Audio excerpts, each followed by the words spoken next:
Então, boa noite, pessoal. É um prazer ter vocês aqui com a gente nessa noite geladinha aqui em Porto Alegre, né? E hoje a gente tem mais uma edição do Conversas Abertas, que é um projeto que a gente começou ano passado, exatamente para trazer conteúdos de qualidade e assuntos que a gente sabe que são do universo do paciente com câncer, né? Para a gente poder tirar mitos, entender melhor sobre os assuntos, trocar ideia, conhecer outras pessoas falando sobre esse assunto também, enfim. E é um prazer ter vocês com a gente. Eu vou apresentar os nossos convidados de hoje. Nós temos a doutora Daniela Rosa. Ela é médica oncologista do Hospital Moinhos de Vento, em Porto Alegre, presidente do Grupo Brasileiro de Estudos em Câncer de Mama, GBCAM, e diretora executiva do portal Infomama. Doutora Rafaela Petraco, professora da Escola de Medicina da PUC, doutora em Medicina pela PUC e ginecologista do Fertilitá. Leon Golenziner, psicólogo e cofundador do Projeto Camaleão. Flávia Costa, bióloga, mãe, filha, esposa e paciente oncológica em remissão. Sabrina Valesca da Costa, mãe de princesas, filha de rainha, mulher, irmã, amiga, profissional de tecnologia, prima, tia, dinda e aprendiz de Iyengar. Acertei, Sabrina, acertei, né? Que eu descobri com a Sabrina que é um tipo de yoga, fiquei muito feliz, não conhecia. Thay Barros, voluntária do Projeto Camaleão e do Instituto Oncoguia, paciente com câncer de mama metastático, criadora de conteúdo relacionado ao câncer no @_oncomãe, mãe do Theo e empreendedora. Então, gente, a gente vai funcionar da seguinte forma, né? Eu vou começar fazendo algumas perguntas para a gente introduzir o assunto, e aí vocês fiquem à vontade para falar, né, ir se posicionando no assunto também, não precisa esperar eu chamar para falar. E como a gente está com um grupo relativamente pequeno para o bate-papo, eu acho que a gente pode fazer as perguntas levantando a mão, quem quiser, e aí a gente abre a câmera abre o áudio para fazer a pergunta, ou se preferir, pode fazer pelo chat, que daí a Rita nos ajuda com a leitura das perguntas no chat, tá? Então, começar com a doutora Dani Rosa. Como que os tratamentos do câncer podem impactar na questão da fertilidade, Dani, das pacientes e como que a gente pode fazer para reduzir esse impacto, né, do tratamento? Tudo bom, pessoal? Primeiro, boa noite, muito obrigada pelo convite, é um prazer estar aqui com vocês falando de um assunto que é tão importante, né? Flávia, eu acho que a resposta para essa tua pergunta, depende do tipo de câncer e depende do tratamento. Então, se a gente for ampliar, abrir o espectro de tipos de câncer que existem, por exemplo, tumores hematológicos são diferentes de tumores sólidos. Então, leucemias, linfomas têm um tratamento específico, câncer de mama tem outro, câncer de intestino, de pulmão. Então, dependendo do câncer, a gente tem que ver quais são os remédios que vão ser utilizados. E cada remédio específico tem um risco diferente de impactar na fertilidade da mulher. Então, por exemplo, vamos pegar assim remédios para leucemia e para linfoma. A gente sabe que existe um risco mais alto de ter infertilidade quando se faz um tratamento para leucemia, por exemplo, pelas doses dos medicamentos e pelo tipo dos medicamentos que são aplicados. Quando pega câncer de mama, aí já é uma outra realidade. A maioria das mulheres, dependendo da idade também, que faz o tratamento na pré-menopausa, não vai ficar infértil. Então, eu acho que essa resposta é muito ampla e a gente não tem como usar um risco único. Vai depender do tipo de tumor e do remédio, e do tratamento indicado para cada paciente. E da idade também da paciente, que agora aos pouquinhos acho que a gente vai entrar nesses detalhes, né, Flávia? Sim, sim. Dani, é seguro para paciente engravidar? Porque isso é uma das coisas que a gente fica com a preocupação, né? De a imunidade baixa durante a gestação, e daí será que isso tem alguma relação com uma recidiva? É um fator que a gente sabe que muitas pessoas, muitas pacientes ficam em dúvida depois do tratamento, né? Sabe que isso, Flávia, eu acho que é uma realidade também muito diferente de tumor para tumor, né? Porque se a gente vai pegar essa questão da vontade de gestar e da idade do diagnóstico, eu acho que é o câncer de mama é o que mais frequentemente traz essas questões, né? Então vamos pegar a mama, que é o tumor maligno mais frequente em mulheres no mundo. Vamos começar por aí. não tem nenhum estudo que diga que não é seguro engravidar, bem pelo contrário. Tem, inclusive, alguns estudos que sugerem que a gravidez possa até ajudar a reduzir o risco de uma recorrência, um estudo especificamente. Tem um estudo em andamento, que a gente chama de prospectivo, que ele está avaliando pacientes no momento que elas fazem quimioterapia e depois fazem a preservação da fertilidade, o que vai acontecer depois, mas esse estudo vai levar alguns anos para a gente ter resultados, porque, felizmente, leva anos para as pacientes poderem depois engravidar e ter filhos e a gente saber os desfechos, né? Se a doença vai voltar ou não. Mas, em princípio, não aumenta risco da doença voltar no caso do câncer de mama. Claro que também, como eu falei antes, a questão do risco de ter infertilidade também depende bastante do estágio do diagnóstico. Então, pacientes que tiveram câncer de mama um pouco mais avançado, não é que a gravidez vai ter risco, mas o momento de liberar para uma gravidez vai ser diferente de pacientes que tiveram uma doença mais inicial. Mas pode ser liberado sim. Isso não é uma realidade para todos os tumores, porque na maioria dos outros cânceres, a gente costuma dizer que depois de 5 anos o paciente tem alta. E aí não teria um risco maior em engravidar. Mas o câncer de mama é tão peculiar, porque a mulher sempre vai ser mulher, eu brinco no consultório, sempre vai estar em acompanhamento, porque vai ser sempre mulher, vai ter sempre hormônio circulante, vai ter sempre um risco residual de ter câncer de mama, porque esse risco já é alto na população em geral. Para vocês terem uma ideia, uma mulher independente de outros fatores de risco, só por ser mulher, ela tem um risco ao longo da vida entre 8% e 12% de ter câncer de mama. Isso é um risco alto. Quem já teve câncer de mama tem um risco um pouco maior que esse, pelo menos, de ter de novo. Então, sempre vai existir o risco. Então, essas mulheres vão estar sempre em acompanhamento. Para casos, por exemplo, alguém que teve um câncer de pulmão e curou, ou outro tipo de câncer que também tratou com a intenção de curar, depois de 5 anos vai ser liberado para ter filhos, porque não vai ter um grande problema, já vai ter liberação até do oncologista, né? De alta oncológica. Então, eu acho que essa questão do risco ela é muito, muito exclusiva do câncer de mama, essa preocupação. E a resposta é que não tem risco aumentado pela gravidez. Mas o que a gente precisa avaliar muito é o risco da paciente eventualmente interromper um tratamento com hormonioterapia, o risco de o tumor que ela teve, será que esse por si só tem um risco maior de voltar e comprometer uma gestação? Porque daí ter uma recorrência durante a gravidez é um cenário diferente também para a mulher, então tudo isso tem que ser colocado na balança. Mas de uma forma geral, é seguro gestar depois de um tratamento de câncer de mama. Perfeito. Doutora Rafaela, como que os avanços tecnológicos podem ajudar as pacientes com câncer, né? Na questão da fertilidade, que a gente sabe que muitas vezes recebe o diagnóstico e tem que decidir um monte de coisa ao mesmo tempo, né? Tem que decidir o tratamento do câncer e às vezes já tem que decidir se vai querer congelar óvulo, não vai querer, como é que vai funcionar, enfim. Conta um pouquinho para a gente da tua experiência com essas pacientes. Perfeito, boa noite a todos, é um grande prazer estar aqui, é um assunto que eu gosto muito de falar, porque eu acho que falar de fertilidade no paciente com câncer é falar de vida, né? Então eu gosto bastante que a gente possa abordar esse assunto e desmistificar muitas coisas que ainda existem em relação a tudo isso. Bom, então hoje ainda o que a gente tem como tecnologia mais consolidada é o congelamento de óvulos. Então, esse é um tratamento que requer tempo, a gente possa falar melhor sobre aqui. E tudo isso depende, então, como a Daniela estava colocando, do tipo de tumor, da necessidade ou da urgência de iniciar um tratamento, e tudo isso vai ser discutido com o paciente.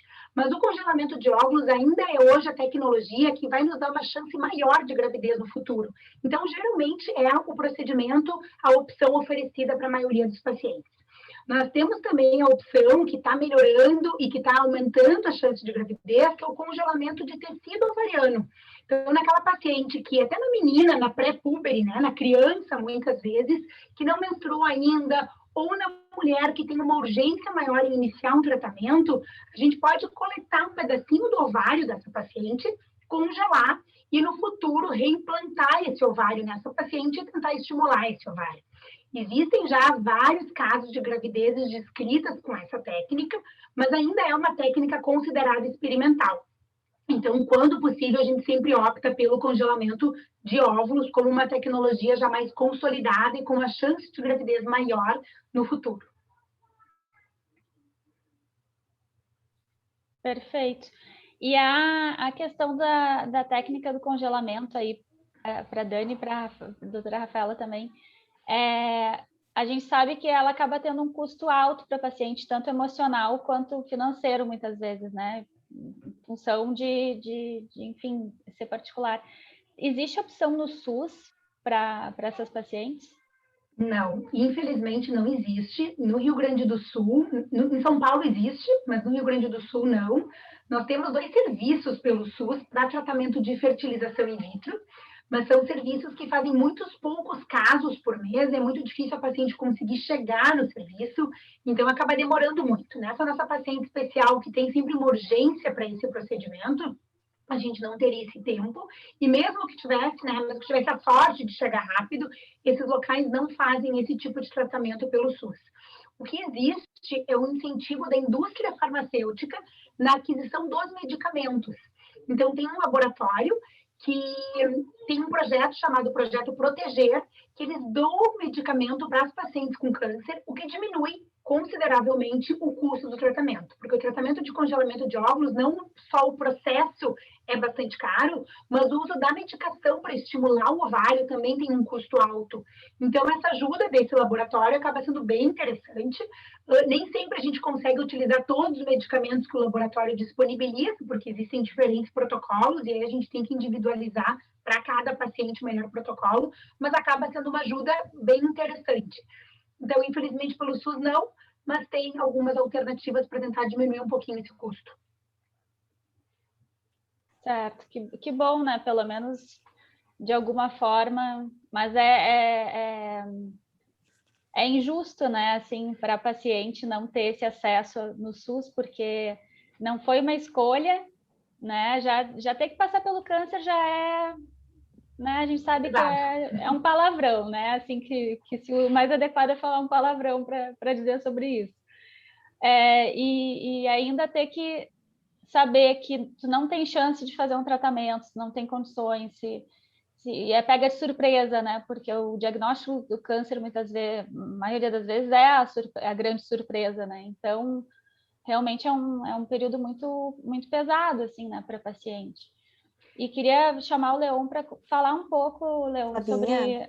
Oi. Deixa eu interromper um minuto só, aproveitar o gancho que a doutora Rafaela estava falando sobre congelamento de óvulo e tudo mais, e eu fiquei pensando que muitas pessoas algumas pessoas que estão assistindo a gente agora ao vivo e algumas que talvez vão assistir esse material depois, talvez possam ficar com uma dúvida a respeito de como funciona a técnica do congelamento de óvulo, né? Porque a gente fala, às vezes, como se fosse uma coisa, assim, que todo mundo entendeu do que se trata, né? E eu acho que tem coisas que ficam meio que no imaginário, assim, das pessoas, né? Assim, tá, mas aí, como assim congelar óvulo? Tira da onde? Como é que faz, né? Assim, exame de sangue, não é exame de sangue? De onde que tira o óvulo?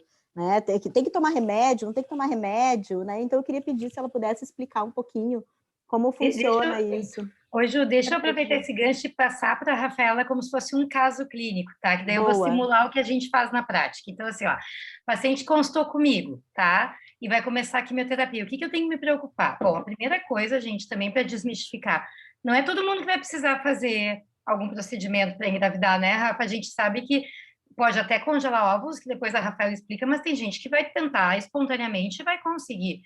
Ou não, porque muita gente chega no oncologista sem nunca ter tentado, e a gente já não sabe como é que é a fertilidade prévia. Então, um cuidado, não culpem o tratamento só. A gente não sabe, algumas pessoas nunca tentaram, a maioria, e pode ser que já tivessem alguma dificuldade. Bom, segunda questão, idade da paciente. Uma coisa é eu atender uma paciente de 32 anos. A chance dela preservar a fertilidade é muito alta depois da químio, sem fazer nada, sem fazer nenhuma forma de cuidado, de congelação de ovos, nada. E ela pode, depois que a gente liberar, conseguir engravidar. Mas a outra coisa é eu atender uma pessoa de 38, 39, 40 anos, que é muito comum hoje em dia, que ainda não pensou na prole, que a gente sabe que a idade da gestação está cada vez mais, né, postergada. Então, isso muda completamente o meu raciocínio. O que eu tenho que fazer na oncologia? Então, antes de começar a quimioterapia, eu preciso mandar para a Rafaela, porque ela vai ter que fazer o seguinte, avaliar essa paciente, agora ela vai explicar como, e me dizer, Dani, eu preciso de tantas semanas para fazer tudo que ela vai explicar agora, antes de começar a químio. Dá tempo? Vai prejudicar o tratamento da paciente ou não? Aí a gente vai entrar num debate. Então, na prática, é assim que acontece, tá? Não é todo mundo que vai acabar fazendo, até por questões do tratamento do câncer. Então, vamos supor que eu liberei a paciente, ela foi lá para a Rafaela. Agora a Rafaela vai avaliar e nos contar o que que faz. Uma coisa que eu acho bem interessante, assim, pegando o gancho da Flávia, do custo e da indicação. A gente recebe muito pouca paciente. A maioria das pacientes que a gente recebe são pacientes com câncer de mama. Talvez, eu brinco, né? Talvez que a maioria dos mastologistas são ginecos. E aí a gente tem uma sensação que fica essa ideia maior de fertilidade. É bem raro a gente receber paciente com câncer. A nossa casuística é muito baixa, infelizmente. O que eu acho? Primeiro, que eu não tenho a menor dúvida que a prioridade nesse momento é tratar a doença, né? A fertilidade, como eu brinquei, querendo ou não, a gente está falando em vida, a gente está falando em sobrevida, a gente está falando em cura quando a gente fala em fertilidade, mas a gente tem uma prioridade maior nesse momento, que é tratar a doença com o palavrão que a gente tem como foco nesse momento e tem que priorizar isso. Mas eu penso, a Dani pode me corrigir se ela pensa ao contrário, que muitas vezes vir conversar com um especialista em reprodução e fertilidade desmistifica muito isso da falência ovariana. O quanto esse ovário realmente vai sofrer com esse tratamento. E o congelamento de óvulos, ele não é a única alternativa. Nós temos alternativas medicamentosas, que eu já posso explicar também, para tentar diminuir o efeito do quimioterápico sobre esse ovário. Então, eu acho que essa conversa, eu já atendi vários pacientes que saíram da consulta dizendo, eu não quero fazer, eu estou tranquila com a minha decisão, mas é ter essa conversa e poder tomar essa decisão nesse momento é muito mais importante do que a chance de arrependimento lá na frente, dizer ninguém nunca me falou sobre isso. Ninguém nunca me disse que eu podia entrar numa menopausa precoce ou que eu podia um dia ficar infértil. Então, assim, essa colocação da Dani, ela é super importante. Não é unicamente o tratamento que vai tornar esse paciente infértil. A gente pode aumentar esse risco, a gente pode aumentar o risco e a chance de uma falência ovariana. Então, isso depende do tipo de tratamento, isso depende muito da idade da paciente. Sempre que se pensa em fazer um congelamento de óvulos, eu brinco que é que nem fazer seguro de carro. A gente faz para não usar. Mas, se precisar, está ali guardado. Então, quando essa paciente for liberada para engravidar, a primeira coisa é que ela tente engravidar. Então, a gente não precisa ver o congelamento como única alternativa, ou como, né, a galinha dos ovos de ouro. Se não for isso, a gente não vai ter como, mas é uma segurança. Então, como é que funciona o congelamento? Geralmente, o processo de congelamento dura em torno de 14 dias, 2 semanas. Então, a gente primeiro tem que ter a liberação do onco, para ver se a gente tem esse tempo, se a gente realmente pode postergar o tratamento nesse período. Geralmente, o câncer de mama nos permite isso, né? Geralmente, a paciente vai operar, vai esperar resultados da cirurgia, então, por isso, talvez que seja uma das doenças que mais nos chega, porque a gente tem esse tempo, o onco já sabe disso. Então, a primeira coisa é definir o momento do ciclo menstrual que essa paciente está. Idealmente, essa paciente deveria estar no início de um ciclo. Então, o ciclo menstrual sempre começa na menstruação. Idealmente, a gente queria que a paciente estivesse nesse momento, porque é o momento que o ovário está em repouso, que a gente chama. Não tem nenhum folículo ainda crescendo, não tem nenhum óvulo se desenvolvendo, o ovário está quietinho, pronto para iniciar esse processo da ovulação que acontece todos os meses. Nem sempre ela vai estar. Às vezes ela acabou de ovular, às vezes ela está quase ovulando. Então, a gente tenta bloquear esse ovário. Então, a primeira etapa do tratamento é iniciar um medicamento que serve para colocar esse ovário em repouso se ele não está nesse momento ideal para iniciar o estímulo. Esse bloqueio dura geralmente 3 a 5 dias, e depois que a gente confirma, então, que esse remédio fez esse primeiro efeito, a gente vai estimular o ovário. O ovário, ele é como se fosse um cofrinho em que a gente tem uma parte guardadinha, que é a nossa poupança, e a outra parte são as moedinhas que a gente disponibiliza todos os meses. Então, quando eu vou estimular o ovário, isso entra na idade da paciente, a reserva ovariana de cada mulher, que isso é muito individual. Quando eu for estimular, eu vou ver quais são as minhas moedinhas disponíveis nesse mês em questão, e eu vou começar a estimular esse ovário para que todas essas moedinhas cresçam e produzam óvulos. E esse estímulo, então, é que dura em torno de 12 a 14 dias. Essa medicação ela é toda injetável, são medicações que a gente faz na gordurinha da barriga, é autoaplicável, é a ideia que a paciente mesma possa se aplicar essa medicação, e durante esse período de mais ou menos 2 semanas, nós vamos fazendo algumas ecografias de controle que servem para ir acompanhando a resposta da paciente e ajustando o medicamento de acordo com cada resposta. Passou esse tempo, fizemos todo esse controle, a paciente já está com o ovário cheio de folículos, que é onde o óvulo está, então o ovário já está bem estimulado, nós vamos então marcar a coleta desses óvulos, a retirada desses óvulos. Isso é um procedimento feito através de uma ecografia transvaginal, que a grande maioria das mulheres já fez em algum momento da vida. Em cima daquele aparelho de ecografia que está lá dentro da vagina, tem uma agulha, e essa agulha vai lá do fundo da vagina até o ovário e vai furar. O folículo é como se fosse um balão que está cheio de líquido, o óvulo é uma estrutura microscópica pequenininha lá dentro. Essa agulha vai furar esse folículo e vai aspirar esse líquido e o óvulo vem junto. Isso é feito com uma sedação, com uma anestesia. É uma anestesia muito simples, muito tranquila. O paciente respira espontaneamente durante todo o processo, não tem nenhuma intubação, nenhuma ajuda para respirar. Então, é realmente uma sedação só para não sentir essa dor da picada. O procedimento em si dura em torno de 10, 15 minutos, é um procedimento rápido. E quando acaba o processo, isso é feito geralmente nas clínicas, então não é dentro de um hospital. As clínicas geralmente têm estrutura de bloco cirúrgico já acoplada ao laboratório de fertilização para onde os óvulos irão. E assim que então esses óvulos são coletados, a paciente já acorda, fica mais ou menos 1 hora na sala de recuperação, que é só o período de acordar, se sentir bem, e vai para casa. E no dia seguinte ela está liberada para iniciar o tratamento dela. Os óvulos, então, vão para o laboratório e os embriologistas vão identificar todos os óvulos maduros que essa paciente produziu e esses óvulos vão ser congelados. Esses óvulos são congelados por um tempo indeterminado.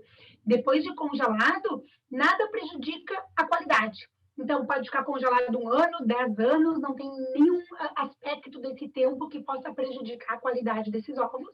E lá na frente, se a paciente, então, precisar e quiser usar esses óvulos, eles vão ser descongelados, vão ser, então, unidos com o espermatozoide em laboratório, vai formar um embrião, e esse embriãozinho vai ser colocado pronto dentro do útero dessa paciente.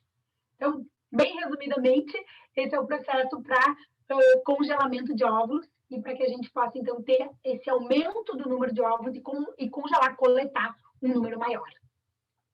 Esse processo de colocar o embrião, de implantar o embrião, é a fertilização in vitro? Ou... Sim, tá. Isso vai ser a fertilização in vitro. Então, nas pacientes que vão simplesmente buscar uma clínica para fazer uma fertilização, a única diferença é que esses óvulos geralmente não são congelados. A gente já fertiliza o óvulo no momento da retirada. Né? Então, a única diferença na paciente oncológica é que os óvulos são, primeiro, criopreservados, que a gente chama, e num segundo momento, então, eles vão ser utilizados. Legal. Eu gostaria de fazer uma pergunta. Há algum limite de idade para esse procedimento? Essa pergunta é bem boa. O limite de idade está relacionado muito à resposta que a paciente vai ter o estímulo. Né? Então, quanto mais velha for essa paciente, menor já é a reserva ovariana dessa paciente. Uma coisa que eu costumo comentar com as pacientes e acho que ajuda na tomada de decisão é que a gente não pode fazer esse processo com nenhuma intenção de garantia. Isso não nos garante nada. Isso é uma tentativa de aumentar a chance futura. Se essa coleta de óvulos ela é muito limitada, essa garantia que já não existe, ela é menor ainda. Então, a gente tem que pesar o momento que a paciente está vivendo, emocionalmente, o quão pesado tudo isso é, passar por um processo que tem, além do desgaste emocional da doença, o desgaste emocional de estar fazendo esse monte de coisa, a expectativa de lá na frente poder engravidar com esses óvulos e o custo financeiro, que também tem que ser levado em consideração. Então, se a expectativa é de uma coleta de muitos poucos óvulos, tem que pesar se vale a pena.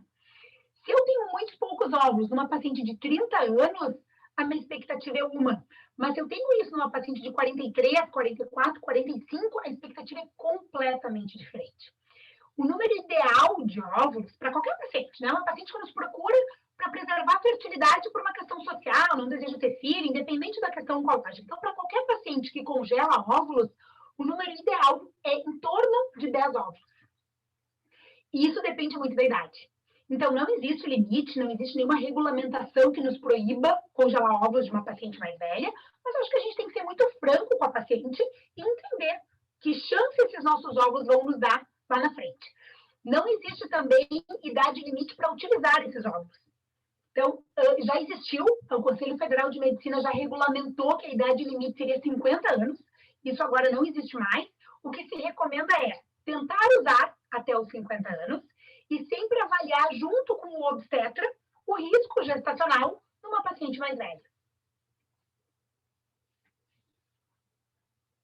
Eu queria fazer uma pergunta para a Dani, relacionado com essa questão do estímulo ovariano para coleta de óvulos, né? A gente está falando de uma paciente hipotética de câncer de mama, né? Que foi o caso que a Dani trouxe, assim, para a gente começar essa conversa. E a gente sabe que, assim, muitas das pacientes com câncer de mama, os tumores são receptor positivo, né? Tem receptor hormonal positivo. Como é que fica a questão da segurança do estímulo ovariano, né? Que a gente sabe que o ovário se alimenta, né, de hormônio feminino, e o câncer também. Então, assim, a gente tem ali os dois disputando isso, né? Como é que fica a questão da segurança da paciente que está ali com o tumor, enfim, para fazer o estímulo ovariano? Ótima pergunta, Ju. Na verdade, vamos pensar o seguinte, que nem a Rafa falou, depende do momento do tratamento. Se a paciente já foi operada, isso já não é um grande problema, porque não tem mais tumor. Mas vamos supor que a paciente vai começar pela quimioterapia, o tratamento, né? Então, vai fazer a quimioterapia neoadjuvante, ou pré-operatória. Normalmente, 2 semanas de estímulo, honestamente, não parecem ser um problema, porque quando a gente pensa que o hormônio estimula o câncer de mama a se desenvolver, que é um dos principais fatores de risco, não é o único, mas é um dos, são anos de hormônio, né, Rafa? Na menopausa, por exemplo, a terapia de reposição hormonal na menopausa aumenta o risco de câncer de mama depois de anos de uso, não é? Usou 6 meses, usou 2 semanas. Então, esse estímulo de 2 semanas não parece ser um problema para o câncer de mama em si. A gente não tem esse receio, a gente nunca contraindica baseado nesse risco de estimular. O que já aconteceu para mim na prática diária? É de contraindicar numa paciente jovem, não porque ela vai ter receptor hormonal ou não, é porque são exceções, felizmente, é que é um tumor já grande, localmente avançado, que está crescendo rapidamente e que eu tenho um risco de metástase que, se eu perder 2, 3 semanas, pode comprometer o tratamento. Mas não porque aquela estimulação vai causar isso, é porque o tumor não pode ficar sem químio. Então, a resposta é que, atualmente, à luz do conhecimento atual, a gente vê que é seguro fazer o estímulo, né, Rafa? Não sei se tu concorda. Sem dúvida. E a gente utiliza muitas vezes no estímulo dessas pacientes com receptor hormonal o inibidor da aromatase, o letrozol, que é um medicamento usado no tratamento adjuvante das pacientes com câncer, justamente para diminuir o nível de estradiol que o tratamento vai nos dar. Então, tem vários estudos que mostram as pacientes que estimularam sem inibidor da aromatase e com inibidor da aromatase a diferença desses níveis de estradiol que a gente vai ter circulante. Mas, sem dúvida nenhuma, o tempo, tanto que uma pergunta que a gente recebe muito frequentemente é estimular o meu ovário para uma fertilização in vitro, enfim, aumenta o meu risco de um dia ter um câncer? E a resposta é não, porque o tempo que a paciente está exposta a esse hormônio é muito curto. Então, a gente não tem um efeito cumulativo a longo prazo. Eu quero fazer um comentário que eu ia fazer antes e me esqueci, mas é uma pergunta muito frequente, que é: eu vou entrar na menopausa mais precocemente porque eu fiz o estímulo ovariano ou porque eu coletei óvulos? Então, quando a gente estava falando ali da reserva ovariana, da expectativa de cada paciente, então, essa resposta é não. O paciente não está gastando a mais a sua reserva, porque pode passar isso na cabeça, né? Eu vou coletar meus óvulos, então lá na frente a minha chance vai ser menor, porque eu gastei antes da hora. Então, não. O que nós conseguimos estimular, lembra do nosso cofrinho lá do ovário, são os folículos disponíveis para esse mês, para esse momento. E se eu não estimulasse, nós perderíamos esses folículos exatamente da mesma forma, porque a gente perde folículos todos os meses. Então, isso não é uma preocupação. Então, acho que essa colocação da Dani é super importante. Assim, a gente não tem esse medo de aumentar o risco de recidiva, ou aumentar o risco.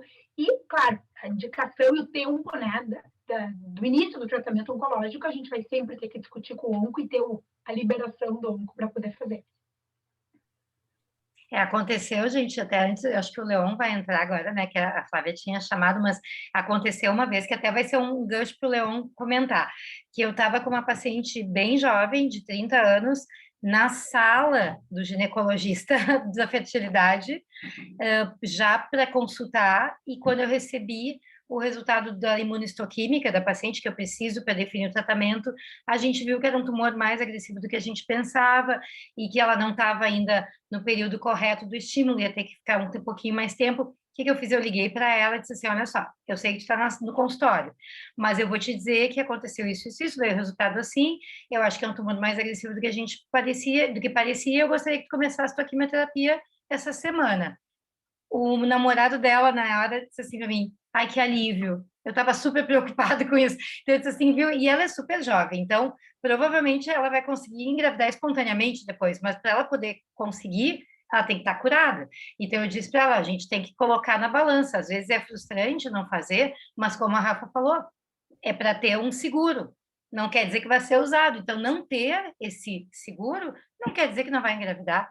E depois que a gente terminar aqui essa parte que o Leon falar agora, eu depois quero entrar também numa outra questão da maternidade que vou deixar mais adiante. Só antes do Leon, a Sabrina levantou a mão, né, Sabrina? Sim, eu queria não questionar, só compartilhar, porque no meu caso eu não tive, né, esse questionamento de querer engravidar, porque eu já tinha 2 filhas e estava tudo certo.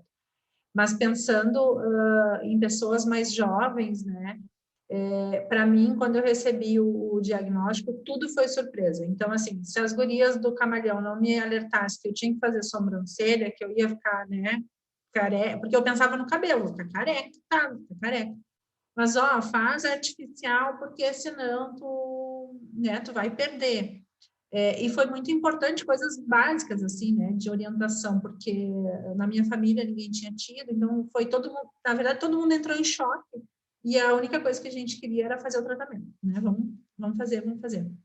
Então, aqui a gente está falando com 2 médicas que são participativas, né, que estão, mas essa orientação desse questionamento, isso está num protocolo médico para que isso aconteça, porque eu fico pensando assim, se fosse lá atrás eu entraria em choque, e se não tivesse o questionamento, daqui a um pouquinho eu só ia me dar conta depois do tratamento, né, e tudo bem que não é definitivo, mas é o seguro que a gente tem ali, né, guardado. Então, mais uma pergunta assim, porque depois do tratamento, eu passei, compartilho isso com a Daniela, por muitos médicos que quando eu falo que eu, né, fui diagnosticada, daí tudo é em função do câncer, né, eles não querem nem me ver, não querem, todos, não, mas isso aí tem que ir lá na tua oncologista, não, oncologista. Então, eu vejo assim, que tem também na classe médica um despreparo para tratar essa questão do câncer. Então, vendo assim, se fosse comigo mais nova, se isso não viesse do onco, de repente passaria, né? Porque a gente entra em choque realmente.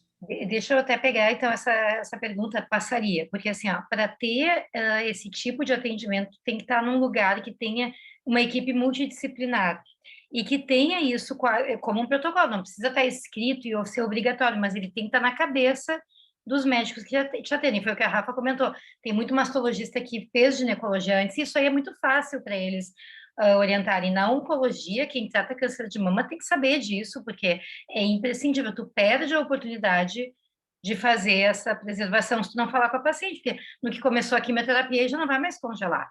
Então, é bem importante isso que tu falasse, tem que ser algo protocolar, assim, que tá já na rotina do profissional.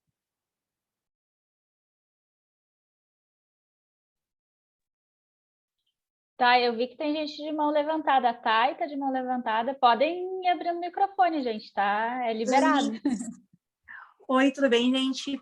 Eu tenho uma pergunta para fazer para a doutora Daniela, que é a seguinte, tá? Eu faço tratamento pelo SUS para câncer de mama metastático, mas inicialmente eu tinha um câncer curável. E eu queria perguntar se existem tumores que são potencialmente, ou casos que a gente já pode prever que talvez vá acontecer a metástase.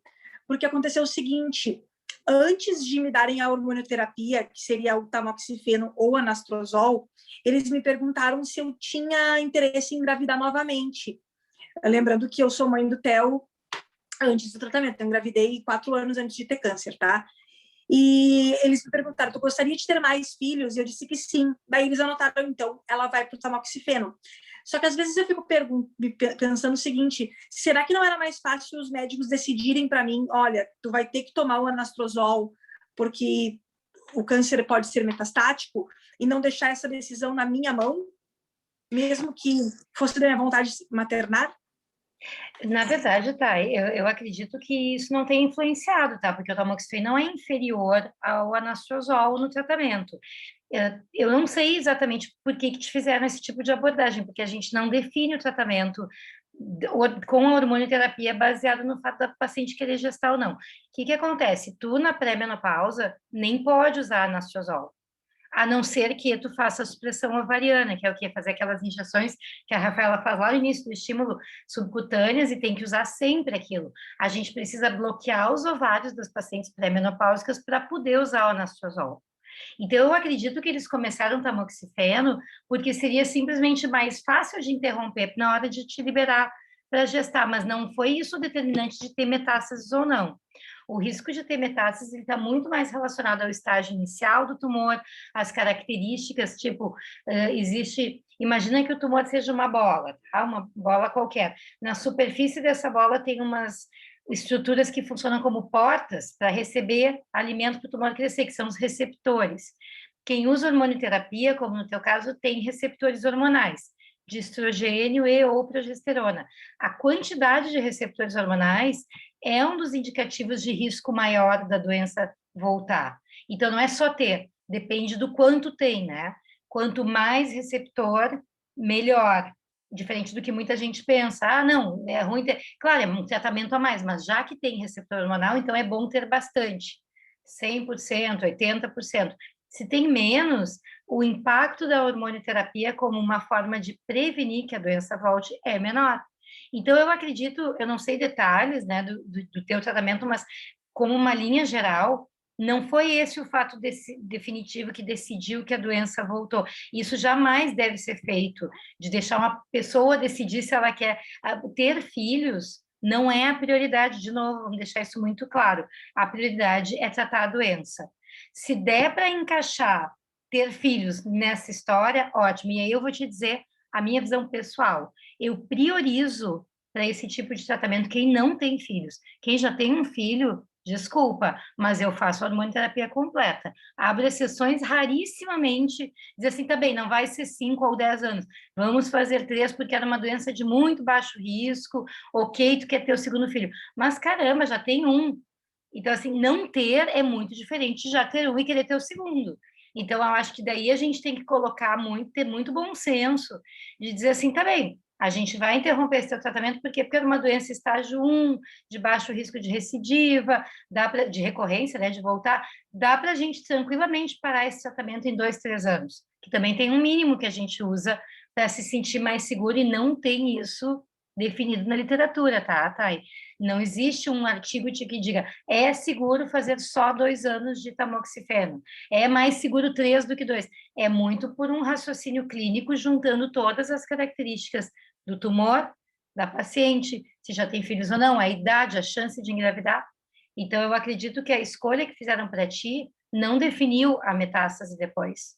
O que definiu foi lá no início o tipo de câncer que tu tivesse. Claro, doutora. Não, eu talvez tenha me expressado errado nessa questão, assim, ó. Porque eu na época, pensei que eles pudessem ter dito direto que eu teria que... Seria mais fácil retirar os ovários, que foi o que aconteceu posteriormente, e já usar o anastrozol, né? Então, a minha linha de raciocínio, às vezes, pensa assim, será que não era mais fácil eles terem me dito que, olha, já tem um filho, descarta essa possibilidade da maternidade, vamos retirar o ovário e começar com o anastrozol. Mais ou menos isso, entendeu? Mas é que é muito difícil, porque quando a gente olha algo que já aconteceu, daí quando a gente começa a pensar, podia ter sido, mas olha só, podia estar numa situação diferente, tá? Aqui na live com 3 filhos agora, e sem a doença ter voltado. Aí por que teriam te tirado essa possibilidade, entendeu? Então é muito complicado, a gente não tem como prever o futuro. Então a gente tem como ter uma ideia de riscos, e que nem eu te falei, teve uma paciente que eu disse para não congelar óvulos, porque eu fiquei com medo de não começar a quimioterapia. Agora, se é uma paciente, normalmente a gente pode liberar para engravidar.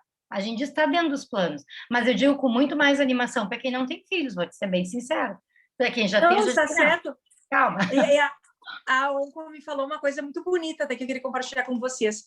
Quando ela me disse definitivamente que eu teria que retirar os ovários, enfim, e não poderia nenhuma armadilha, nenhum plano para engravidar, ela falou assim: eu não estou dizendo que tu não pode ter filhos, tu pode ser mãe ainda.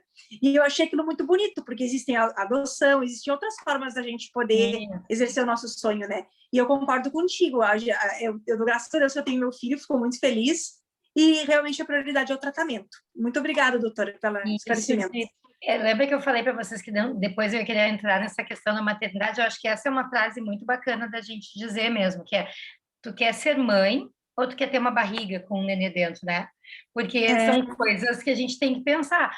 Ser mãe é sempre possível, mas não necessariamente da tua barriga. Então, quando a gente coloca essas questões, algumas pacientes se chocam assim, como assim? Nunca pensei de outra forma, mas tem que começar a abrir a cabeça, porque a adoção é uma coisa muito especial, é ser mãe também, né? Aí tem várias outras tecnologias, tem outras alternativas que a Rafa sabe melhor, de barriga de aluguel, óvulo doado, enfim, tantas formas de ter um filho hoje em dia que a gente não pode descartar e negligenciar. E não é só ter da sua barriga, então tem que colocar isso sim na questão. E aí, às vezes, a pessoa tira aquele conceito de que se ela não engravidar, ela não vai ser mãe. E ela começa até a relaxar e dizer, tá bem, então vamos priorizar o tratamento, vamos deixar isso para depois. Ou se não pode pagar, né, Rafa? Tá bem, vai ter outra forma. Isso é muito legal, né? A gente vê essas diferentes formas de maternidade. Então, foi bem que tu colocou óvulo doação, êmbrio doação, útero de substituição, porque aqui a gente está falando muito no ovário, mas um câncer de colo que acomete muita paciente jovem que tem que fazer uma retirada do útero. Então, muitas vezes se tenta preservar o ovário nessas pacientes, a paciente vai estar tratada cirurgicamente, não vai ter nenhum prejuízo na sua reserva ovariana, mas ela não tem mais útero. Então, tem muitas formas de maternar isso e abrir a cabeça nesse momento, eu acho que é muito legal. A gente poder ver que a maternidade ela não é unicamente possível do seu óvulo na sua barriga. A gente pode abrir a cabeça e ser mãe de diferentes formas.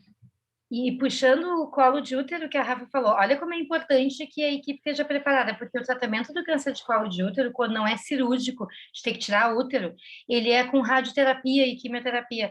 Se o médico não prestar atenção e não pensar nessa possibilidade de preservar o ovário, vai queimar o ovário junto. E muitas vezes se faz um procedimento cirúrgico para colocar o ovário fora da pelve. O ovário fica lá embaixo do lado do útero. Dá para puxar ele para cima para não pegar a radioterapia. Então, tudo isso tem que ser planejado antes, para poder dar a possibilidade dessa mulher usar os seus óvulos de uma outra forma, mesmo que não seja no seu útero. Então, de novo, ter o filho do seu útero não é a única forma de ser mãe. Não sabia desse procedimento, Dani. Que interessante. Flá, com a mão levantada. Sim, eu queria fazer uma pergunta até nessa linha que está sendo discutida sobre a hormonioterapia. No caso, assim, se ela seria mais um fator a contribuir com a infertilidade feminina ou, enfim, com essa questão da reserva, né, ovariana, além já de todo o processo quimioterápico, a hormonioterapia é mais um fator, ou ela não chega a interferir tanto, assim? Eu até, né, falando rapidamente, eu engravidei depois de ter feito quimioterapia, depois de ter feito hormonioterapia durante 3 anos, né, aí fui autorizada a pausar o tratamento para ver se eu tinha chance ainda de gestar e consegui gestar. E minha filha nasceu em outubro, em novembro eu estava de novo já nas medicações, né, na hormonioterapia, porque isso tem que ser tudo assim muito rápido, muito cronometrado, né, para que já procura uma médica, né, relacionada à fertilização, já faz tudo direcionadinho, mas eu não tive a oportunidade de congelar óvulos na época, apesar de ter consultado com uma médica de fertilização. Eu engravidei naturalmente, né? A gente estava controlando a fertilização e ela também nos ajudando a qual é o melhor dia para namorar, qual é a melhor hora para namorar, e nesses coaches que eu digo, né? acabou dando certo. Mas, assim, eu me deparei com essa situação de chegar no momento, né, de ter o meu ciclo de volta e ter uma reserva ovariana pobríssima, assim, né? Apesar de eu também já estava com 38 anos, 39 anos, Mas, assim, eu não sei se é só a fator idade, se foi o processo de quimioterapia, se a hormonioterapia também contribui com isso, né? Como é que fica essa questão da mulher que chega nesse momento?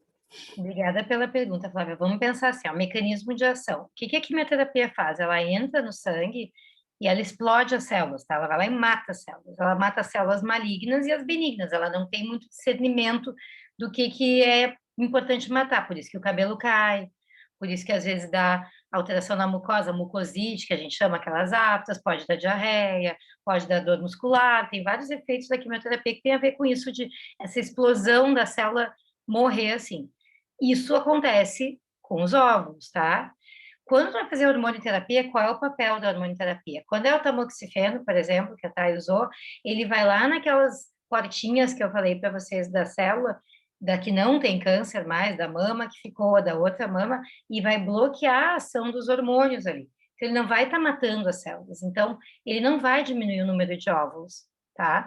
Quando a gente está falando de anastiosol, de outros tipos de tratamento que a gente vai fazer na pré-menopausa, a gente vai estar até protegendo o ovário com as injeções que diminuem, que vão fazer a pessoa ficar, eu brinco, numa menopausa química, mas não é menopausa, vai proteger, vai parar de ovular, parar de menstruar e vai estar protegendo até o número de óvulos ali. Então, o que realmente prejudica é a químio, mas o que tu falasse é muito importante, a idade, né? Então, tu ter 39 anos, a tua reserva ovariana vai ser bem menor do que se tiver 29 anos e tratar um câncer. Então, isso aí é o que conta mais, não é o fato de teres usado a hormonioterapia. Em princípio, não vai piorar a fertilidade. O que pode acontecer, quanto mais perto dos 50 anos, maior a chance de uma menopausa precoce. Então, isso pode acontecer, tá? Uma paciente que já passou por quimioterapia, que já tem sua reserva pela idade diminuída e vai fazer hormonioterapia com 47, 48 anos, aí pode entrar na menopausa. Mas isso, nesse momento, talvez ela nem conseguisse ter facilidade para engravidar, independente do tratamento. Flávia, me dá licença, Claro. Leon, que eu vou fazer uma pergunta que deixaram aqui no chat, que é a respeito de ser mãe, que a Daniela comentou, né? Boa noite, no meu caso, um câncer de mama avançado localmente, com metástase no fígado aos 38 anos. Não deu tempo de congelar óvulos, até pela questão financeira. Possuo mutação em BRCA2 e optei por retirar os ovários, lembrando que ter filhos não é somente gerar uma criança, e podemos, assim, ser mães do coração. E uma outra pergunta também da Maria de Fátima, que eu acho que agora para a Daniela e para a doutora Rafaela, radioterapia para câncer de reto também afeta os ovários? Fiquei infértil, mas já tinha 40 anos e um filho, menos mal. É isso aí. Alguns tipos de radioterapia, sim, eles pegam ali a região pélvica, né, e vão pegar os ovários também. E aquele procedimento que eu falei para vocês de puxar o ovário para fora da pelve é específico para câncer de colo de útero, porque é uma região onde se tem uma delimitação ali anatômica que dá para tirar o ovário do campo de radioterapia, mas isso nem sempre é possível para o câncer de reto. Então, pode acontecer, sim, em outros tumores. Por isso, como eles são menos frequentes, a gente acaba não vendo tanto, a Rafa mesmo disse, não é muita, geralmente é câncer de mama que a gente encaminha, porque é o tumor mais frequente, as pacientes são jovens, muitas vezes, e vocês sabem que no Brasil, a idade média para ter câncer de mama é 10 anos anterior à América do Norte, então a gente tem muita paciente jovem aqui. Então, acho que é por isso que é mais frequente, mas outros tipos de tumor também podem ter esse problema, sim. Falando um pouquinho da parte psicológica, eu queria chamar o Leon para falar, mas dizer também que o câncer, ele é muito desgastante, né? Assim, psicologicamente falando, fisicamente também, mas psicologicamente, a gente receber um diagnóstico é uma situação muito complicada e ter que lidar com as questões as outras questões da vida, né? E dentre elas a maternidade, também pode ser um fator de estresse, né? Porque a gente precisa, é o que a gente estava falando, as várias formas, né? A gente, se não te falam que tu pode congelar óvulos e tu descobre depois que está correndo risco, né, de não conseguir engravidar para quem queria engravidar, isso é um tipo de estresse. para a pessoa ter que decidir se vai fazer ou não esse tratamento de congelamento. Se decide, é uma decisão que muitas vezes quem vai tirar ovário, por exemplo, é uma decisão que tu tem que tomar naquele momento, tu não tem outro momento para fazer, né? As questões de quem já tem filho. Como é que eu conto para o meu filho que eu estou com câncer? O quanto eu preciso envolver, dependendo da idade da criança, né? Como que fica essa relação com o filho durante o tratamento do câncer? Como é que eu explico para uma criança que vai cair cabelo, que a mamãe está tomando remédio, né? Eu já ouvi de paciente dizendo que o filho disse: mãe, mas se o cabelo vai cair, então não toma esse remédio. É simples, porque para a criança é muito preto no branco, né? Muito fácil assim a resposta. E queria que o Leão falasse um pouquinho sobre isso, assim, sobre como que a gente pode tentar diminuir esses impactos, inclusive da adoção, né? Que a gente sabe que é um gesto muito bonito, assim, é uma decisão que eu admiro muito, eu tenho vontade, inclusive, de adotar, acho incrível, assim, tu conhecer o teu filho fora de ti, né, tu reconhecer aquela criança como filho, mas também é muito estressante, né, porque não é chegar no abrigo, conhecer a criança, pronto, está feito, tem todo um processo de adoção que é desgastante, com um processo de fertilização, que enfim, a gente a maternidade envolve muitas emoções, né? Então, queria que o Leão contasse um pouquinho para a gente, assim, como lidar com tudo isso. Bom, gente, boa noite. Como toda pergunta grande, assim, de como lidar ou como administrar as questões emocionais em relação ao câncer, maternidade, eu gosto sempre de uma resposta que começa com depende, né? Depende também se a pessoa já teve filho, se não tem filho, a idade do filho, se a pessoa pretende ter, né? Se a pessoa... Toda a situação, as circunstâncias que a pessoa vive, né? No momento que ela recebe o diagnóstico, isso me baseando muito também no nosso trabalho que a gente observa nos grupos do Camaleão, né? O câncer vem como um evento em si, já, para lidar emocionalmente, mas que coloca em evidência e coloca para atenção outras questões da vida. Então, por exemplo, falar com a minha família, falar para o meu filho, para a minha filha sobre o meu diagnóstico, né? Isso já me remete à minha comunicação com a minha família, que eu já tenho antes do diagnóstico, de como eu trabalhava essas questões, de como eu me comunico com a minha família, né? Muito do que a gente está falando aqui em relação a o que o diagnóstico traz, os medos, em relação a planos de vida como a maternidade, né? Então, como as doutoras aqui bem falaram, as médicas, né? A respeito depende também, né? Do tipo de câncer, do tratamento, do momento de vida, da idade, né? Então, da mesma forma, a gente pode pensar essas questões psicológicas, né? Porque se um plano de vida é de ser mãe, né? Vamos pensar biologicamente falando, né? E se o tipo de tratamento inviabiliza, bom, a gente tem um luto para lidar, um luto de um plano de vida, né? Um luto de um ideal. Né? Se a pessoa quer ser mãe e ela quer adotar, bom, eu estava até essa semana curioso conversando com um casal de amigos que entrou na fila para adoção de crianças bem pequenas, né, recém-nascidas e tal, e tem uma fila de 8 anos que elas precisam esperar, né? Então, isso também é uma situação complicada para lidar, né? O que vem à minha cabeça o tempo todo é a palavra luto, né? É assim, como lidar com o impacto do tratamento ou do câncer na ideia de maternidade? Bom, então a gente tem que ver muito o quanto isso não esbarra numa questão de luto, se a pessoa pretende ser mãe, e também numa questão de como a pessoa já se relaciona com a família, se ela já é mãe, né?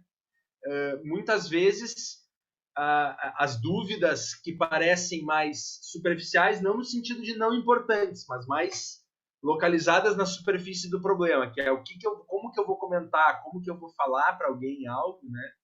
Isso já traz mais profundamente uma série de outras questões que a pessoa também ou já precisava trabalhar ou precisa trabalhar agora, que tem a ver com como ela lida com a sua verdade, com as suas necessidades frente àquelas pessoas com quem ela mais convive, que ela ama, se ela tenta proteger ou não tenta proteger a pessoa de alguma ideia que ela tem do impacto que uma notícia dessa possa causar. Também muitas vezes no nosso trabalho, né, em âmbito psicológico no Camaleão, também tenta esclarecer algumas ideias sobre o que é a comunicação na família, porque às vezes a gente também acha que consegue esconder alguma coisa, mas na verdade a nossa comunicação verbal é uma pequena parcela do que a gente comunica e fala, né? Então, às vezes, a família já está sabendo, no mínimo que tem alguma coisa muito importante ou estranha acontecendo. Né? E as crianças, principalmente. A gente já falou no grupo de estudos, né, Ju? Como as crianças novas, né, crianças que mal aprendem a falar, já estão captando mensagens não verbais. E acho que isso é importante a gente elucidar aqui, né? De que a comunicação não verbal ela é majoritária, né? Ela é, principalmente quando a gente está olhando para vínculos tão íntimos e próximos, porque a comunicação não verbal tende a ser ainda mais evoluída, captada, né? É aquela coisa de completar a frase do outro, aquela coisa de saber como o outro vai se sentir se eu fizer ou falar tal coisa. É aquela questão de, tipo, do jeito que a pessoa respira, eu já sei que tem alguma coisa ali com ela, né? E, claro, em famílias também, ao mesmo tempo, tem pessoas que conseguem esconder isso, entre aspas, de alguma forma sim. Isso marca também aspectos da proximidade que essas pessoas têm na família, né? Porque se tu consegue esconder uma notícia dessas, né? O quão próximo as pessoas estão, se olhando e prestando atenção umas nas outras. Então é muita coisa para a gente avaliar. E isso aqui é um pouco do colorido de qualquer tipo de tratamento emocional, né? É todo o contexto, a situação de vida, muito parecido com o que eu estava ouvindo aqui nos aspectos biológicos, fisiológicos também, né? De tratamento, que depende. E também quero convidar as pessoas aqui a compartilharem como estão fazendo, né, a sua experiência nesse sentido, que também é uma forma que a gente aqui nesse grupo tem de entender os aspectos emocionais da maternidade. Claro, não vamos fazer uma terapia de grupo aqui, não é essa a ideia, mas quem quiser compartilhar algo do que responderia, ou do que quer saber, ou do que passou, né, também acho que é um espaço bem legal, assim. Enfim, fiquei pensando um pouco nisso enquanto a gente estava conversando aqui. Eu vi que as gurias estão com a mão levantada ali, mas eu queria só fazer eu queria só fazer uma continuação ali da fala do Leon, né?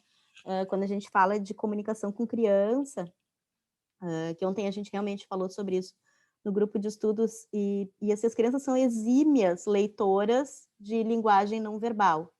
Então, a mãe com câncer de mama que acha que vai conseguir esconder do filho pequeno, que está doente, que vai precisar fazer um tratamento, que, né, assim, sinto muito acabar com as suas ilusões, mas não vai, né, assim, e quanto mais a gente tenta colocar isso embaixo do tapete, para não ter que ter esse tipo de conversa, para não ter que encarar as nossas próprias dores na hora de falar com o filho, né, e eu estou falando aqui como uma pessoa que não tem filhos, mas como pediatra, então, assim, tem um pouquinho de cada coisa ali. Quanto mais a gente tenta colocar isso embaixo do tapete, pior vai ficando, porque a criança entende que alguma coisa está errado, e entende que talvez a responsabilidade disso tudo que está acontecendo errado seja dela, porque ninguém está falando para ela o que está acontecendo.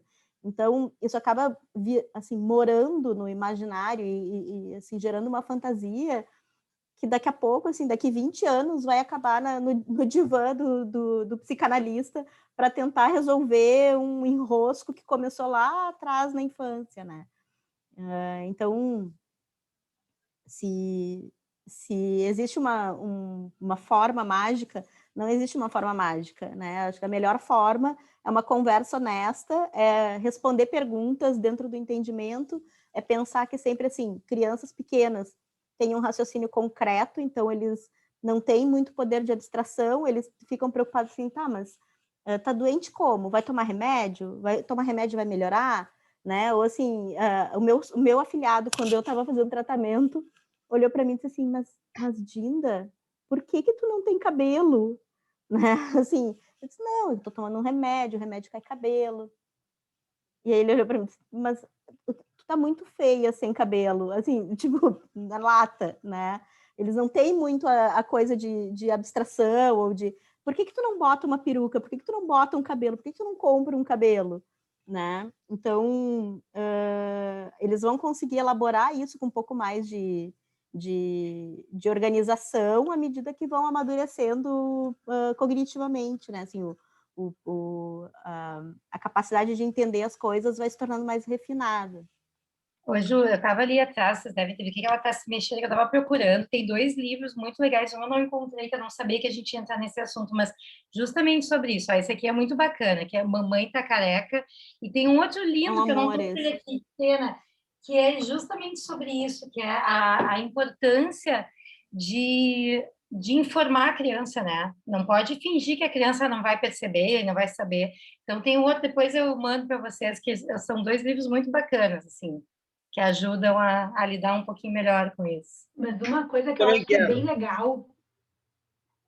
Desculpa interromper, é que eu também queria recomendar um livro para quem quiser entender também um pouco mais sobre a questão desse funcionamento da criança, como ela percebe o mundo.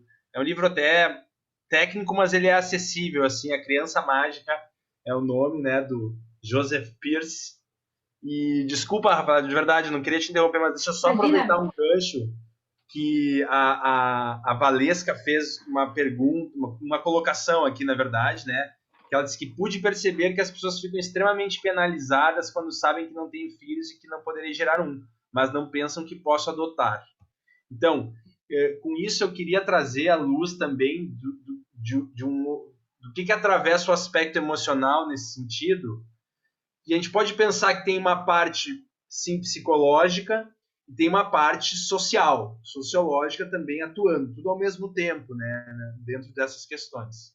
E existe, assim, nessa nossa cultura, uma ideia, né, de que as mulheres têm um instinto maternal, que é como se fosse a missão das mulheres ter filhos no mundo, né? Um objetivo. Isso ainda é presente na nossa cultura, né? Essa ideia de que as mulheres querem mais ou têm algo naturalmente, instintivamente mais maternal do que os homens, né?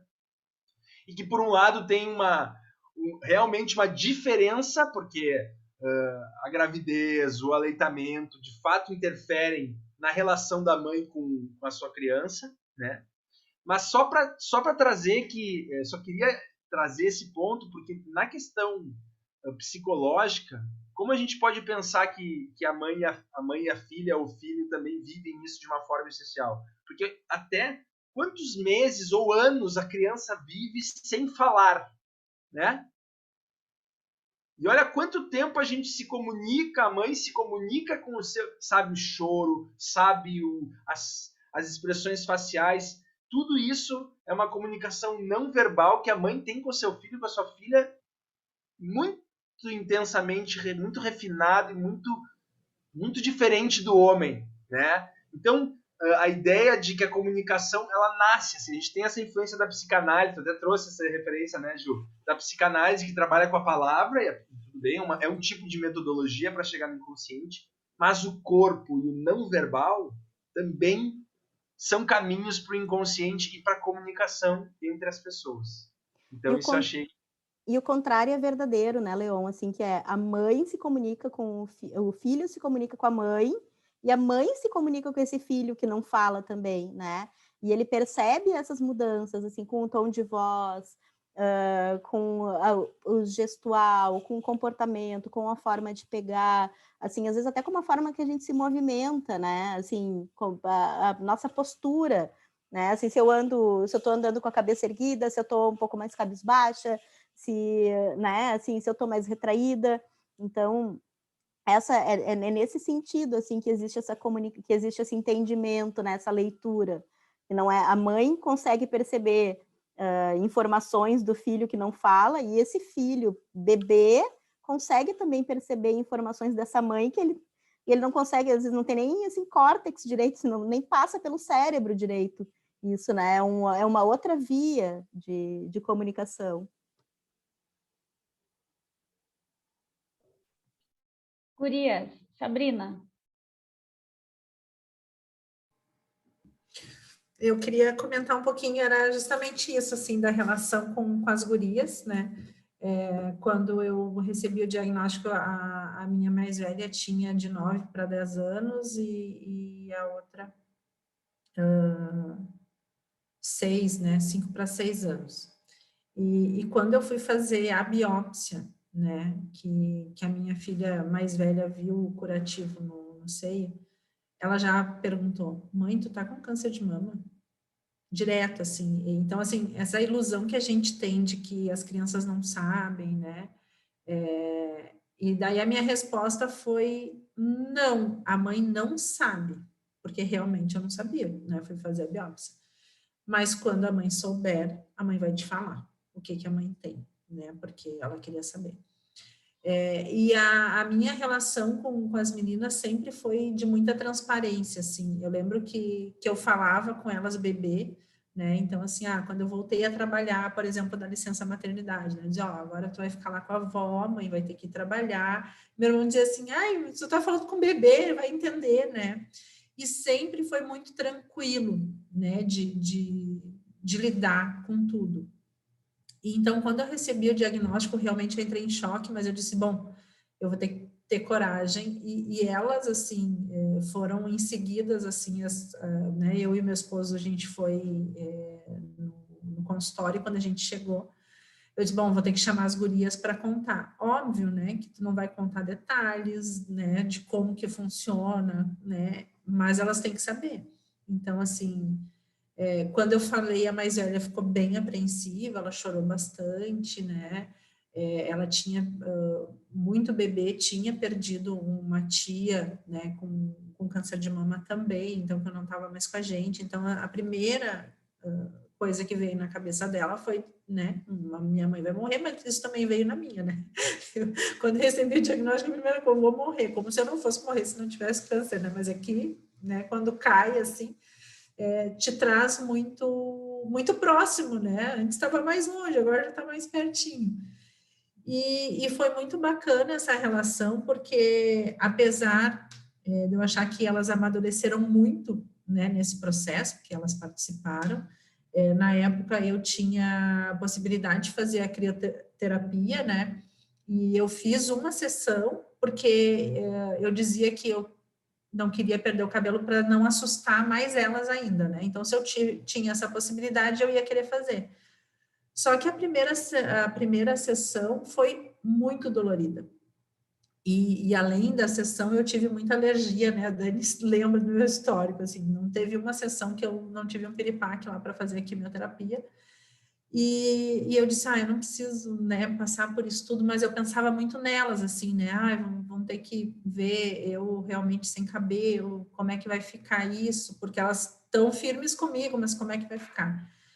E na primeira sessão, uma amiga minha veio aqui para casa para ficar com elas e depois para me receber, tinha feito um almoço e coisa, e eu comentei com ela, e na minha visão eu tinha comentado com ela, né, eu disse, eu fiz aquela sessão para não perder o cabelo, mas aquilo dói demais, é horrível, não sei o que. Tá, e morreu o assunto.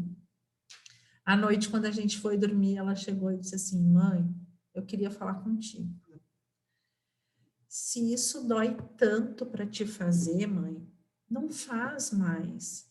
O teu cabelo vai cair, não tem problema. Depois ele vai crescer de novo, né? Então, assim, ela tinha escutado, né? E ela, no mundinho dela, era tudo tão simples, né? Para que tu vai passar por uma coisa que vai te maltratar tanto, né? Que tá te incomodando, já tem um monte de coisa, né? E daí aquilo foi o que eu precisava, né? Para realmente eu dizer, não vou, né? Vou perder o cabelo, vou ficar careca e vida que segue. E a mais nova, sem o entendimento da gravidade, da criticidade da situação, também estava sempre muito atenta. Então, assim, eu digo que elas foram os meus anjos da guarda dentro de casa, né? Porque depois disso eu entendi que a quiroterapia era mais para mim do que para elas, né? Que para elas estava tudo resolvido, era comigo o negócio. E quando eu comecei a perder cabelo, ficou muito difícil, assim, eu me encarar no espelho, mas de vez em quando eu tirava a peruca e olhava assim, né, e vem choro e tudo, e elas vinham e me puxavam. Não te olha, mãe, não precisa, já vai crescer, daqui um pouquinho já volta, né? Então, assim, elas são crianças gigantes, né? Porque eles têm um entendimento e fazem as coisas fazem ser tudo mais simples do que a gente monta na nossa cabeça, né? Então, às vezes, essa proteção, essas desculpas que a gente dá é mais para nós do que para as crianças, né? Então, só queria compartilhar aí um pouquinho, que para mim foi, né? Elas me levaram no colo. Posso furar a fila um pouquinho, passar na frente das gurias, só porque eu queria comentar o que o Leon disse e entra nesse gancho da Sabrina, que eu ia dizer o seguinte: eu acho que a nossa expectativa é diferente da expectativa das crianças. Então, essa preocupação do que dizer, como dizer, o que vão entender, para eles é muito mais simples do que a gente imagina. Então, a gente faz uma fantasia, né, de como vai ser, que horror. E eu quero contar para vocês algo que aconteceu comigo, uma história pessoal. O meu sogro teve câncer de pulmão há 2 anos e nós convivemos muito com eles. Então, a minha filha, na época, tinha 4. E a gente achou que a gente ia diminuir muito o convívio. Olha ele que mora lá, filha da Sabrina do lado. A gente achou que a gente ia diminuir muito o convívio, as duas agora. Oi, gurias. Que a gente ia diminuir muito o convívio, enfim, e a gente achou que ela tinha que saber que o vô estava doente. E aí, bem na época, ela tinha feito vacina da gripe. E ela foi um horror, um escândalo para fazer a vacina da gripe. A gente disse: filha, o vô está com um dodói, ele vai ter que fazer um pique, e talvez a gente tenha que ver um pouquinho menos dele logo depois do pique. E ela mandou um áudio para ele, que é um dos áudios mais lindos que eu tenho certeza que eu vou ouvir na minha vida, que é estimulando ele em relação ao pique, porque ela tinha feito o pique da vacina. Então, ela fala de um jeito muito querido e muito simples. Vovó, tá tudo certo. Eu também fiz o pique e ficou tudo bem. Eu ganhei um balão. Então, tu pode pedir um balão, que depois que eu ganhei o balão, eu esqueci da dor do pique. E foi assim, toda aquela nossa angústia, né, de como contar, como é que ela ia entender, que talvez ia ficar um dia sem ver o vô e a avó. Se resolveu. O balão azul do pique, tudo certo. Eu vou ia passar pelo pique, assim como ela tinha passado pelo pique da vacina da gripe. Então, só para passar um pouquinho, né, como a gente às vezes faz um fantasma da situação e que para eles é muito mais simples e muito mais fácil, que a Sabrina contou o drama do cabelo, a angústia, né? Como é que eu vou aparecer careca na frente delas? E para elas foi tudo certo. Eles têm muito mais habilidade de administrar as coisas do que a gente imagina.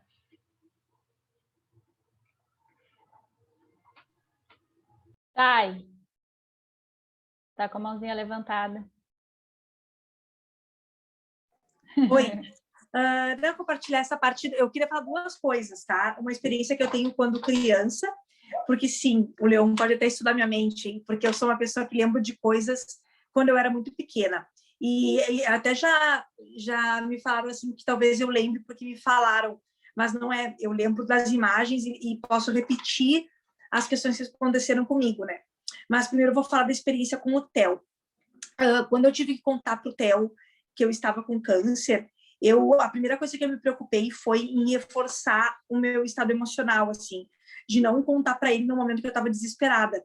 Então, ele percebeu que eu estive ausente durante um período, até poder fazer todas as análises e constatar o câncer de mama, né? Passar pelo luto ali, ficar chorando e não acreditando naquele diagnóstico, mas chegou um momento que eu precisava falar com ele. E eu queria muito que fosse eu que desse essa notícia, e não, por exemplo, o meu marido ou minha mãe. Eu queria que ele soubesse através da minha fala o que estava acontecendo comigo. Ele tinha 4 anos. Daí eu contei para ele e falei: filho, tu percebeu que a mãe tá um pouco mais na cama, né? E aí eu não me lembro como ele falava naquela época, mas ele era bem pequeno. E ele disse que tinha percebido. Eu falei: bom, então a gente vai começar a fazer jogos aqui na cama, mais brincadeiras, porque aconteceu uma coisa com a mãe. A mãe tá com um dodói bem aqui no peito. E para poder matar esse dodói, né, porque eu usei a palavra dodói, né, eu preciso tomar um remédio muito forte que vai botar o dodói para correr. Só que pode acontecer uma coisa com a mãe. A mãe pode perder o cabelo, a mãe pode perder a sobrancelha, mas a mãe vai ficar forte. Toda vez que a mãe for pro médico, significa que a mãe vai ficar cada vez mais forte. Então, ele na minha opinião, cresceu com essa impressão de que toda vez que eu tenho que ir no médico é uma coisa positiva, porque é uma coisa que vai me deixar cada vez mais forte. Sobre finitude, eu não chego a dizer para ele assim, olha, pode ser que a mãe vá morrer. Não digo. Hoje ele está mais velho, ele tem 10 anos, e aí ele diz algumas coisas para mim. Agora ele estava no mercado e ele está um pouco doente, assim, está gripado. Aí ele disse assim, mãe, eu vou fazer de tudo para proteger a tua vida mais do que a minha, porque eu quero que tu viva muito tempo. Aí eu digo para ele, mas filho, por que tu está falando isso? A mãe está bem, a mãe está muito bem. O exame da mãe deu tudo certo, a mãe está aqui contigo. Então eu sempre tento transportar ele para o que a gente está vivendo no presente. E também conto histórias, por exemplo, do falecimento do meu... Não vou achar que eu sou morta, assim, mas eu conto, por exemplo, como fui parceira do meu avô, como foi a partida do meu avô, que eu não sinto... assim, eu sinto gratidão por ter ficado com ele, mas eu percebi que ele cumpriu o ciclo dele. Então, a gente tem algumas conversas mais profundas sobre vida e morte, de forma que ele entenda que a gente tem que aproveitar o presente. E eu acho que essas conversas são benéficas para ele. Elas não acontecem todo o tempo, porque eu não quero pesar ele com esses assuntos, mas toda vez que ele me pergunta algo, eu tento ser muito transparente e sim usar a ludicidade. Porque uma coisa que eu acho que é importante do controle da emoção por exemplo, tu vai chorar muito e colocar tua cabeça no travesseiro e chorar. Tu não precisa contar pro teu filho naquele momento que tu tá com câncer, porque na minha opinião, eu acho que isso traumatiza um pouco a criança, já que ela sente, além do verbal, todas as nossas questões emocionais através da movimentação, enfim, né? Então, eu acho isso, que a gente tem formas de contar de acordo com a idade que eles têm. Como foi com a Sabrina, por exemplo. Ela teve uma abordagem um pouco mais clara com a filha mais velha, enquanto eu usei a palavra dodói para uma criança de 4 anos, né? Então, eu acho que sim, a gente tem que pensar em como isso vai impactar a vida deles. Na minha opinião, eu acho que com o Theo foi mais natural. E aí, falando sobre a minha experiência quando eu era criança, tá? Eu tenho uma tia que morreu aos 31 anos, só que ela não morreu de câncer, ela morreu com um aneurisma, tá? Ela teve um aneurisma e ela tinha o cabelo muito comprido e ela simplesmente raspou os cabelos e ficou com feridas na cabeça, porque abriram a cabeça dela, isso foi antes dos anos 90, então ela ficou com muitas feridas. A minha mãe me conta que ela gostaria de ter me falado sobre o adoecimento da minha tia. E aí uma tia-avó minha chegou e falou assim, ó, tá na hora da Tayana ver o que tá acontecendo.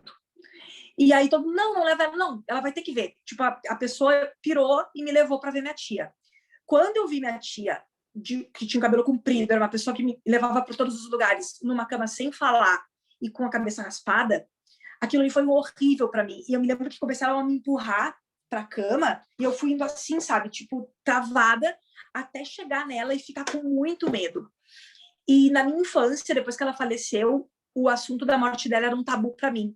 E aí eu concordo que quando alguém falou sobre o imaginário, acho que foi a Ju, e quando a gente não fala para a criança, de acordo com a linguagem dela, sobre o que está acontecendo, cria traumas horríveis. E eu tive traumas que eu só fui tratar na vida adulta, em virtude do falecimento da minha tia. Porque foi uma coisa assim, tipo, ela precisa ver o que está acontecendo. Choque de realidade para uma criança de 5 anos. E então é isso, sabe? A minha opinião é que a gente pode, assim, dar um tempo para a gente, não que a gente vai ficar completamente recuperado, mas que a gente vai usar uma abordagem mais lúdica possível para falar sobre um assunto de extrema gravidade, mas que a criança precisa saber através da gente. Totalmente de acordo, Thay. E eu acho que essa questão da gente usar uma linguagem que a criança consegue entender é a chave, né? Porque não adianta também a gente tentar falar em termos técnicos ou usar uma coisa rebuscada. E às vezes a resposta que eles querem nem é a resposta que tu tá imaginando. Assim, tipo, a filhinha da doutora Rafaela que disse pro avô que fica tranquila, vovô, vai ganhar um balão e quando ganhar um balão fica tudo bem, a gente esquece que doeu, né? Assim, eles formam a fantasia deles ali e resolvem da forma deles, né? Às vezes a resposta que ele quer é uma resposta muito mais simples do que a gente está imaginando. E é importante que essa resposta seja dentro da simplicidade dele, porque senão a gente dá informação demais também. E aí esse monte de informação meio desencontrada pode também acabar sendo assim, mais prejudicando do que do que favorecendo, né? Ju, eu queria me lembrar de uma coisa que eu falei agora, que eu estava falando, não aconteceu, tá? Entre várias coisas que eu imaginei que fosse acontecer quando tivesse com câncer lá no início. Quando eu falei pro Theo que, por exemplo, a mãe vai ficar mais na cama, tipo, leia isso com drama, né? Vamos jogar mais na cama, vamos ficar mais... Eu nem fiquei na cama. Eu nem fiquei... Olha, eu posso contar nos dedos os dias que eu fiquei de cama, porque eu fiquei... Será que eu tirei por aí? Fiz as fotos do camaleão, vi uma vida nova que foi de muito significado. Então, olha o drama que eu fiz ali, tipo, vamos ficar na cama jogando, e nem joguei na cama, eu levava ele para todo lugar, entendeu? E não no shopping, é claro, porque não podia. Mas eu fiz muitas coisas com ele que iam além dali da cama, que eu imaginei que fosse ficar acamada por meses, e nem aconteceu isso. Então, foi um delírio muito louco. Até hoje o Theo tá esperando os jogos na cama. Sim, bata, tô devendo um jogo na cama para ele, né? Porque não rolou até agora. E deixa eu comentar uma coisinha também em relação a essa questão do imaginário, né? A minha mais nova, quando a gente fez ali Agora eu vou esquecer os nomes técnicos, a doutora Daniela me ajuda para ver a questão da axila ali, como é que é o nome daquele procedimento. Linfonodo sentinela? Isso. Deixa o seio azul, né? Ou de outra cor, dependendo da maneira como fazem a marcação, pode ficar um azulzinho, sim. O meu foi azul, porque eu sou gremista, então foi azul. e daí, o médico comentou, né, isso vai sair ao longo do tempo, tá tudo certo, né? E aquilo ali, para mim, passou batido, né? Não era nada, e com o tempo, e realmente foi ficando clarinho, e eu não achava que aquilo tinha algum significado também, né? E um dia minha filha olhou para mim e disse assim: ô mãe, tu tá curada mesmo? A mais nova daí, né? Porque tu tá curada mesmo. Eu disse: tô, filha, por quê? Porque tu tem azul ainda no teu peito. Tu tem certeza disso? Eu disse: não, filha. Daí até, porque quando eu fui fazer o tratamento, elas foram acompanhadas por psicólogo também, né, pra gente dar ajudar nesse contexto todo, né, e daí eu compartilhei com ela, eu disse: ela trouxe isso que nunca tinha, né, verbalizado e tudo mais, e eu nem lembrava, mas nem enxergava, nem olhava para ver, mas ela me alertou que eu ainda estava com azul, então ela queria ter certeza que realmente eu estava curada, né, então são detalhes realmente que tá na cabecinha deles, que às vezes, mas ela teve a liberdade também de expor, né, de trazer o receio dela para a gente conversar e ela entender que sim, que eu estava curada, e agora ela sabe que todo mês eu vou tomar uma vacina, né? Ah, mãe, tu tá tomando a tua vacina? Sim, todo mês eu tomo a minha vacina para manter tudo em ordem, né? E olha a coragem, né, Sabrina, assim, dessa pergunta, porque quando tu faz uma pergunta dessas, pode vir qualquer coisa de resposta, né? Então, olha a coragem dela de te fazer uma pergunta dessa, que é uma pergunta que talvez tu não fizesse. Não, sabe? Mas foi que nem a mais velha ali na biópsia, né? Ela já veio direto assim, né? Porque não, a mãe não sabe, a mãe tá fazendo o exame para ver o que a mãe tem, né? Então, realmente, eles são muito atentos e têm o discernimento para tratar, é a nossa expectativa mesmo.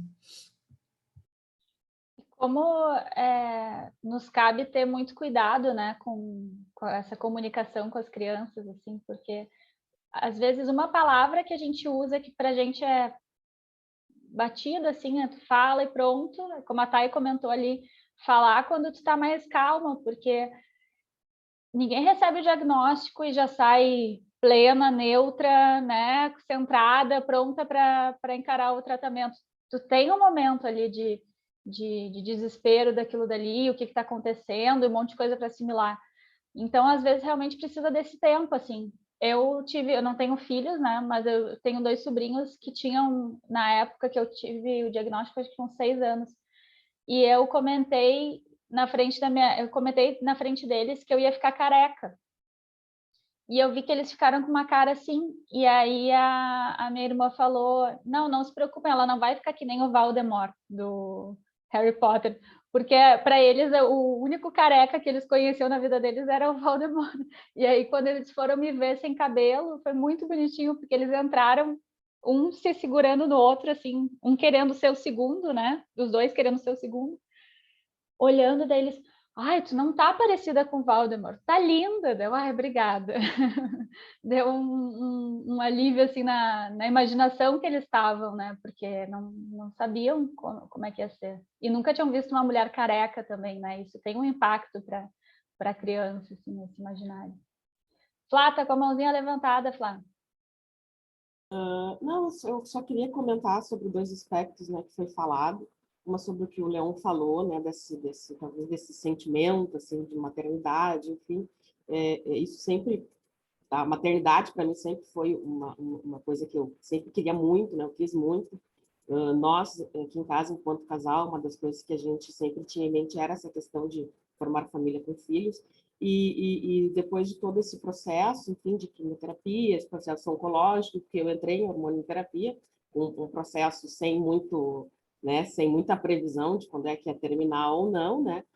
Nós conversando aqui em casa e nós realmente chegamos a essa conclusão, né, que nós queremos ter filhos, biológicos ou não biológicos, nós queríamos ter filhos. E uma das coisas que nós fizemos nesse período foi entrar para o Cadastro Nacional de Adoção, porque as expectativas que a gente tinha de gestar, né, eram incertas, né?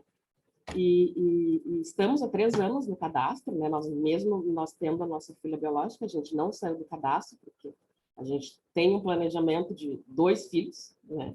E a gente só ajustou o cadastro, a gente tinha inicialmente cadastrado para 2 crianças, hoje a gente ajustou para 1 criança, né? Porque eu acho que é muito disso, assim, né? É o nosso desejo, enquanto mulher ou enquanto casal, né? Que decide. E as pessoas, o que as pessoas pensam, às vezes ficam com pena, às vezes... Bom, mas aí foge do nosso controle, né? Eu acho que é muito o que a gente deseja para a nossa vida, né? Então, acho que o sentimento de maternidade, ele é muito maior do que o sentimento de gestar ou não gestar, né? Isso, às vezes, acaba sendo um detalhe quando realmente a gente quer ter filhos, né? E outra questão também que eu queria comentar é o fato do noticiar, né? Quando eu recebi o diagnóstico de câncer de mama, eu não tinha filhos, né? Mas eu me lembro que dos momentos mais difíceis, né, foi eu ter que contar para minha mãe que eu estava com câncer, né? E claro, minha mãe é uma pessoa já adulta, né, com capacidade de discernimento, não é uma criança, mas faziam 2 anos que minha mãe tinha passado pelo câncer de mama também, né? Então, eu protelei ao máximo, fazia todos os exames e biópsia, sempre tudo, só eu e meu marido. E quando eu estava com o diagnóstico já fechado, daí eu disse, bom, vou ter que contar, né? Como é que não vai contar para uma mãe? Vai me ver careca, enfim. E eu me lembro também que foi um momento, né, de maternidade, né? Uma mãe gosta de ver um filho doente, né?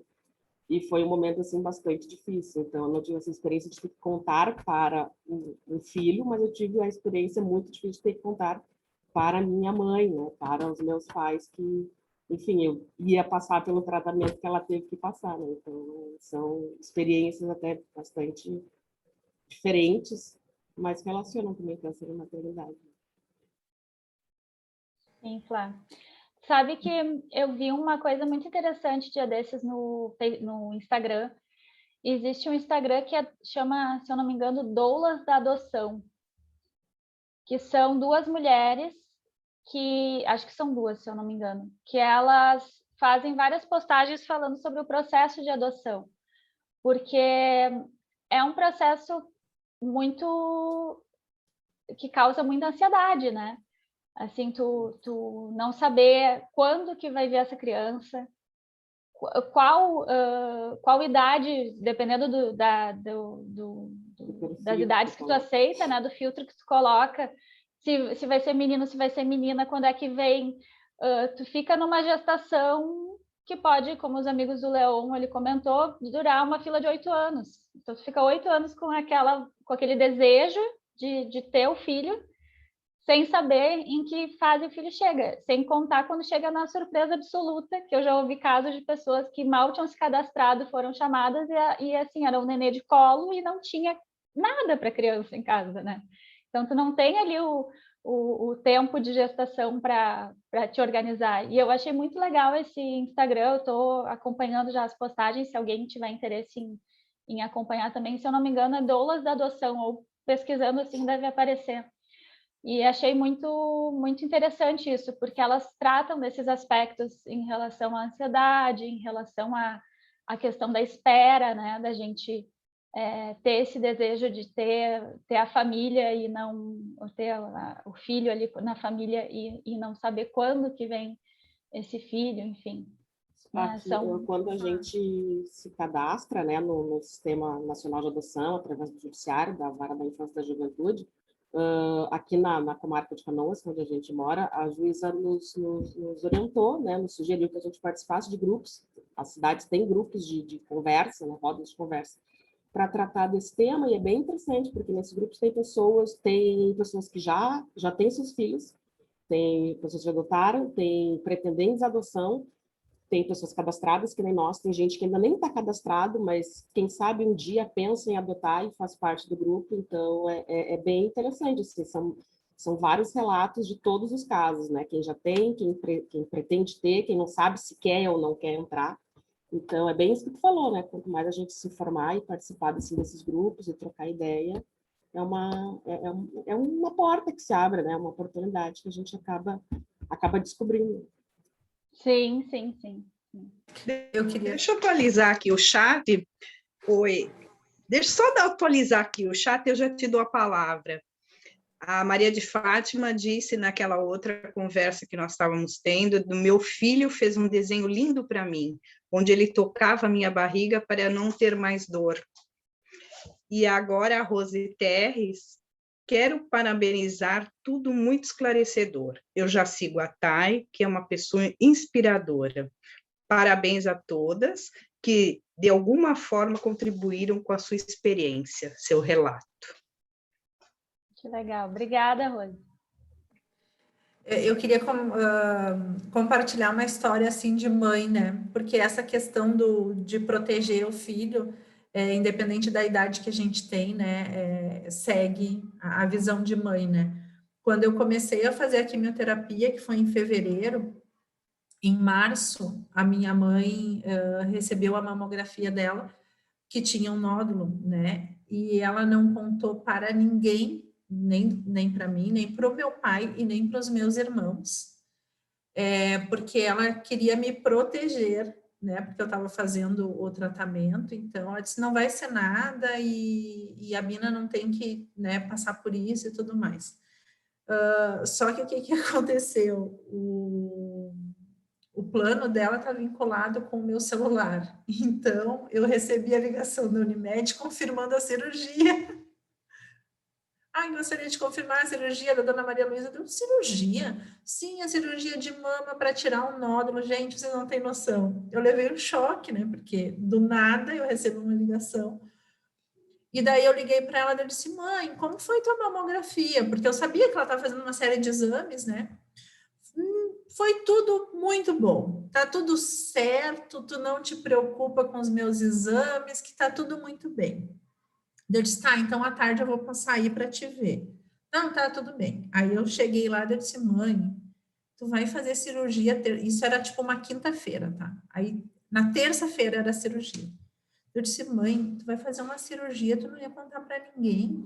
Como é que tu ia ir? Tinha que ter algum acompanhante. Ela disse, a tua tia tal ia te levar. A minha tia, ela morre de medo de qualquer coisa. Eu disse, como que a tia ia te acompanhar? Se precisasse de alguma coisa, ela não ia conseguir. Como é que vocês iriam, mãe? A tia nem dirige. A gente ia de Uber.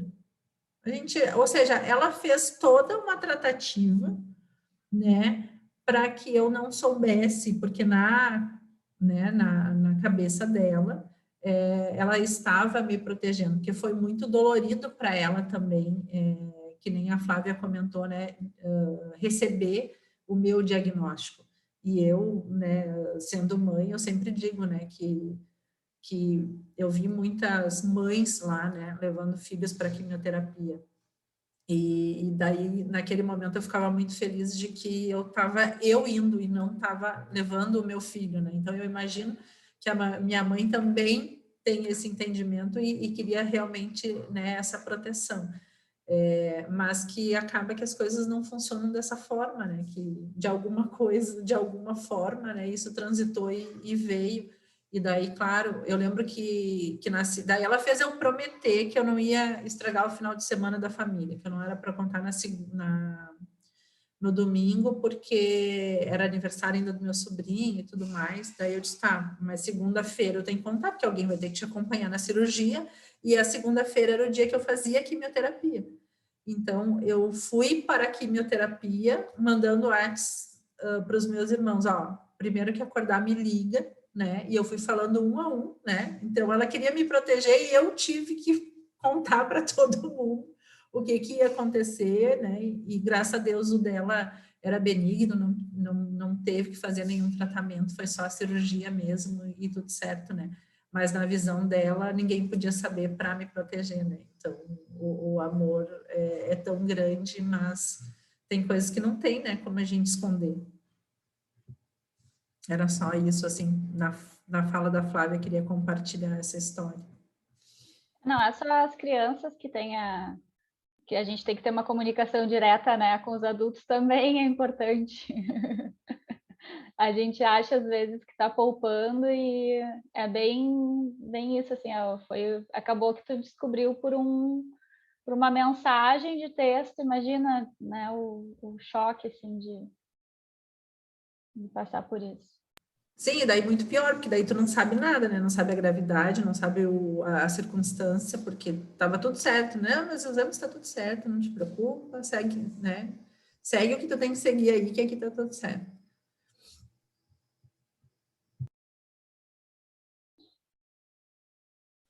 Eu tenho experiências do contrário, né? Assim, de crianças com câncer e eu tenho que lidar com as mães das crianças com câncer, né? Então, não deixa de ser uma relação, mas é um pouco diferente. E é engraçado como muitas vezes a gente percebe assim que acontece um conluio assim da família em relação à criança, né? De não conversar sobre temas difíceis, de não falar sobre aspectos da doença da criança para poupá-las, né? E o que a gente percebe muitas vezes é que, assim, quando se estabelece um espaço para que essa conversa aconteça, essa sabedoria já estava lá há muito tempo, né? Assim, eles já sabem que eles estão doentes, eles sabem que eles estão muito doentes, eles sabem que eles estão em fim de vida muitas vezes, né? E eles não falam também porque eles querem poupar os pais. Então, a coisa eles também não falam sobre o assunto porque eles sabem que esse assunto chateia o papai e a mamãe, e o papai e a mamãe choram quando tem que conversar sobre isso, né? E eles não querem ver os pais chorando, não querem ver os pais tristes. Fica essa sensação de que eu estou causando tristeza, né, na minha família. Então, assim, como essas relações, elas acabam acontecendo da mesma forma, independente da idade que a gente tem, né? Que no fim das contas, tu experimentou uma coisa muito parecida com a tua mãe sendo adulta, né, Sabrina? Assim, a tua mãe não contando alguma coisa para evitar que tu ficasse triste, porque se tu fica triste e tu chora, e ela fica triste também porque tu tá triste, então, né, sabe? E o quanto que, assim, um conluio de silêncio, ele nunca vai ser benéfico em nenhuma situação, né? Nunca vai poupar ninguém de coisa nenhuma, né? Ele só vai alimentar um problema e uma fantasia que cresce cada vez mais. Ju, tu trabalha no Conceição, né? Uma vez eu fui no Conceição fazer um voluntariado de peruca lá e achando que nem aparecia que eu estava com câncer, né? Mas obviamente sim, porque eu estava com aquela aparência corticoide, sem sobrancelha, peruca bem diferente do tom do cabelo. E aí eu fui lá e falei, não, hoje eu vou levar toda a minha força para essas crianças queridas e elas vão ficar mais fortes e tal, a cabeça. Chegando lá, eu conheci a Gabriela Hanselman. Ela está no Instagram. Ela é uma menina que ela é atleta hoje, né? Na época que eu conheci não era, ela estava com a perna dela ainda e ela optou por amputar a perna e virar atleta, porque ela não queria mais viver em função ali do câncer na perna, enfim. Ela teve, enfim, ela tinha indicação para amputação, né? E aí, então, eu cheguei para conversar com ela, e aí, eu conversando com a mãe dela e com ela, achando que eu ia dar força para ela. Daqui a pouquinho, ela me deu uma aula, sabe? Tipo, ela já estava há muito tempo em tratamento, e ela começou com aquela aula, e a mãe dela contou um episódio parecido, assim, que evitava falar com ela sobre coisas do câncer, até que um dia ela estava brincando com uma amiga no quarto, e falou, começou a contar várias coisas, assim, em relação ao tratamento, falou, é que eu só não falo isso porque eu não quero que a minha mãe fique chateada. E a partir dali elas estabeleceram uma relação de muito mais cumplicidade em relação ao tratamento. E a mãe dela também tirou um peso, assim, né, das costas. E no final das contas eu fui falar que estava com câncer, né, achando que, tipo, essa era a minha palavra de conforto. E eu que saí abraçando a guria, ai, obrigada, tipo, muito antes da pandemia, obrigada, eu tô muito inspirada, obrigada. E aí eu voltei para casa pensando, que loucura, né? Eu achei que por ser mais velha e por ter, enfim, mais maturidade, eu fosse estar dando uma palavra de conforto quando eu saí confortada por uma menina, né? E a maturidade dela era incrível, assim, para falar sobre o câncer e ensina muito ouvir as pessoas de todas as idades, né? Eu acho que o ouvir nos traz conhecimentos, assim, que são maravilhosos para a gente encarar o dia a dia. E até falando a respeito dessa questão do ouvir, né, Thay, assim, que quando tu contou a forma como tu fez a comunicação para o Theo, né, e que, na verdade, o que tu fez é o que se faz quando a gente estuda a comunicação de notícias difíceis, né? O que tu fez? Tu te preparou antes, né, para poder ter essa conversa e falar francamente com ele. Ninguém sai falando, assim, a coisa na sola, né? Então, essa coisa de que eu precisei me acalmar, parar de chorar, assim, me equilibrar para conseguir conversar com ele, não tem nenhum peso de erro nisso, né? Assim, de que poderia ter sido melhor, o que poderia ter sido diferente, né?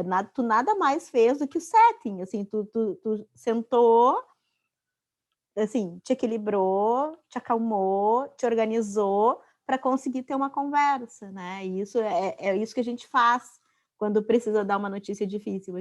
O primeiro passo sempre é esse, né? Então, agora, assim, voltei nesse assunto porque eu me lembrei que tu tinha falado, daí esqueci, daí agora eu lembrei de novo, então eu achei que seria importante também, assim, dar esse fechamento, né? Justo, deixa eu complementar mais uma coisa que eu acho importante falar sobre o choro, né? Porque, por exemplo, meu marido, ele dizia assim, ó, não chora na frente do Theo, não chora na frente do Theo. Só que existem choros, sim, de lavar a alma, que esses choros eu costumo chorar no meu cantinho, principalmente, por exemplo, quando uma amiga, vamos dizer assim, uma amiga daí da oncologia acaba partindo, a gente sente, né, muito por isso. Oi. Então, né, deu uma cortada na ligação. Então, nesses momentos, assim, que eu sinto que eu vou chorar muito, eu realmente me afasto. Mas existem outros momentos que a gente se emociona, né, ao longo do dia, enfim. Raramente acontece comigo, mas quando acontece, eu não me tranco por chorar na frente do Theo. Aí ele pergunta, tu tá chorando? De repente, em um filme, alguma coisa assim. Sim, a mãe tá chorando hoje. A mãe ficou emocionada com isso. Porque eu acho que às vezes a pessoa pensa, não vou chorar na frente do meu filho.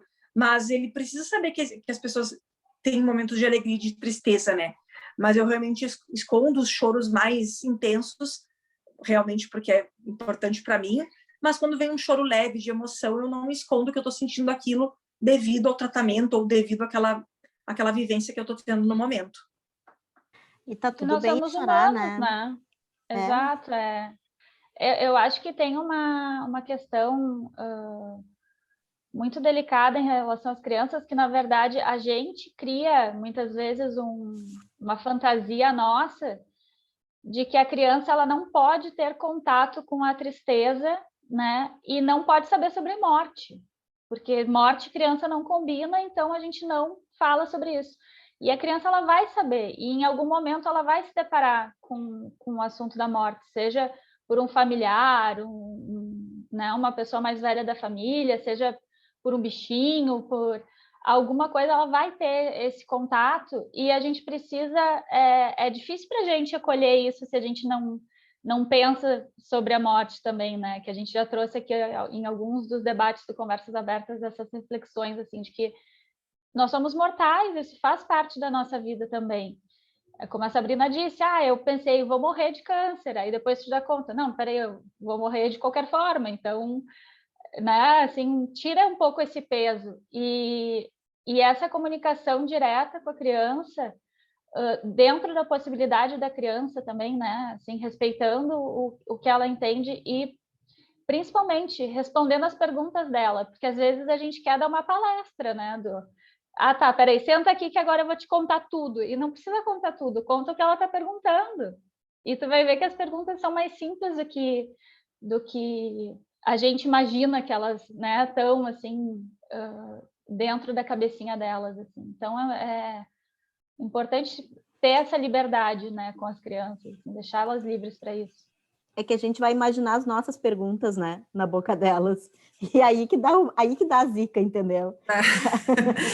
Deixa eu só comentar, né, que eu falei ali, né, que, daí a gente pensa, esse meu pensar, gente, aqui eu tô trazendo um olhar do passado, é muito resumido, né, mas assim, é uma semana de choro profundo, de viver o luto, até entender algumas coisas. Dentro desse processo, o pessoal do Camaleão, a Ju, né, me escutou muito o WhatsApp. Então, assim, trouxe aqui uma visão olhando de agora, né, mas com certeza isso tudo, para quem está assistindo, né, e está passando por isso agora, é normal mesmo, é normal a gente, né, achar que é um buraco sem fundo, chorar e tudo mais, e depois começar a visualizar as oportunidades que aparecem dentro desse novo contexto, né, essa visão de vida que muda, é uma retrospectiva do o que tá bom do jeito que eu fazia e o que eu tenho que melhorar. Então, isso tudo aqui na fala parece que foi muito rápido, mas não, né? Para quem está passando por isso agora, esse processo, cada um tem o seu, eu acho que é individual, é o tempo que cada um enxerga, mas no meu caso foi sim, assim, depois do diagnóstico, acho que foi uma semana que eu vivi muito luto, até eu me dar conta de que eu não queria morrer, mas eu estava numa cama chorando. Então, não, para com isso, que vida que segue. Daí vira a página e vai atrás do que realmente, né, vai fazer a diferença. Então, só para registrar aqui, quem tiver, né, nesse momento, curta o seu momento, porque tem que passar mesmo, né? Ele vai ser importante ali na frente para algumas coisas, mas que ele não é tão simples assim, como a gente está falando aqui, né? Não dá para abafar, né, o que a gente está sentindo, porque uma hora sai. Eu tive, quando eu estava no pós-diagnóstico ali, eu li uma frase que eu trouxe dia desses para a rede social e teve bastante comentário sobre o significado dessa frase. Porque o diagnóstico do câncer, ele traz muito medo, né? De várias coisas, medo do tratamento, medo do câncer, medo do desconhecido, porque a gente nunca passou por isso, a gente não faz ideia como é que funciona, como é que vai ser. E aí eu li uma frase que me motivou muito, que foi troque o medo pela curiosidade. E aí quando tu consegue, claro que não é no primeiro dia, não é saiu do consultório e já pronto, agora estou curiosa para saber o que vai acontecer, não é assim, né? Mas quando a gente começa a colocar isso no nosso processo de aceitação do que está acontecendo, as coisas ficam mais leves, né? Assim, no sentido até de, por exemplo, será que eu vou conseguir engravidar depois do tratamento? Eu não sei e ninguém sabe. O médico não vai poder dar essa assinatura, né, a doutora Rafaela não vai poder dizer, não, com certeza eu ponho minha mão no fogo, ninguém vai fazer isso, porque a vida é uma caixinha de surpresa ali, ninguém tem garantia nunca, né, a verdade é essa, a gente nunca teve essa garantia que a gente gostaria de ter. Então, tentar ser mais curiosa em relação ao processo de, como será que vai ser essa questão da adoção, como que vai ser esse filho, né? Será que já nasceu meu filho e eu ainda não conheci? Será que está sendo feito agora? E, meu Deus, olha que quanta coisa pode acontecer, né? Nos tira um pouco esse peso que a gente acaba trazendo nessas questões que são tão importantes e que têm a sua importância mesmo, elas são fortes, mas deixam o processo um pouco mais divertido, eu acho, assim. E aí, quando eu me sinto com medo de alguma coisa que eu não controlo, que eu não tenho esse controle, eu me lembro dessa frase, assim, eu vou tentar trocar por uma curiosidade, de vamos ver no que isso daqui vai dar, né? E às vezes tem coisas lindas que acontecem pelo caminho, assim, a história da Flá com a questão da Luísa, né? Flá descobriu, foi fazer o exame para, vamos tentar engravidar, e opa, peraí, mas já tem gente nesse forninho, né? Pode parar o processo. Então, isso é muito legal, assim, a gente também saber apreciar as surpresas da vida, né? As boas surpresas. Gente, estamos no nosso horário já, chegando às 9 horas. Quero muito agradecer a presença de vocês, fiquei muito feliz com a nossa conversa. Essa troca é muito importante, assim, acho que não só entre nós que estamos aqui hoje, mas para o pessoal que vai poder assistir depois pelo YouTube, é um assunto que realmente daria para falar mais 4 horas, né? Assim, dá para ir longe, porque a maternidade ela é muito complexa e cheia de possibilidades diferentes, assim. Então, agradecer a doutora Rafaela, a doutora Daniela por terem aceitado o nosso convite, ao Leon, a Sabrina, a Flávia, a Thay teve que mandou uma mensagem ali que ela tinha que sair para ajudar o hotel. E obrigada mesmo pela presença de vocês, contem com a gente. A gente agora, em abril, nós fizemos as conversas abertas uma vez por semana, para quem está nos acompanhando, né, desde o mês passado, e agora a gente vai ficar fazendo uma vez por mês. Então, em junho, nós vamos ter o próximo encontro. Assim que a gente tiver tudo organizado dos participantes e tal, a gente começa a divulgação e vai ser um prazer ter vocês conosco. Boa noite a todos, muito obrigada. Boa noite, obrigada. Boa noite, Obrigada, pessoal. pessoal. Boa noite. Boa noite.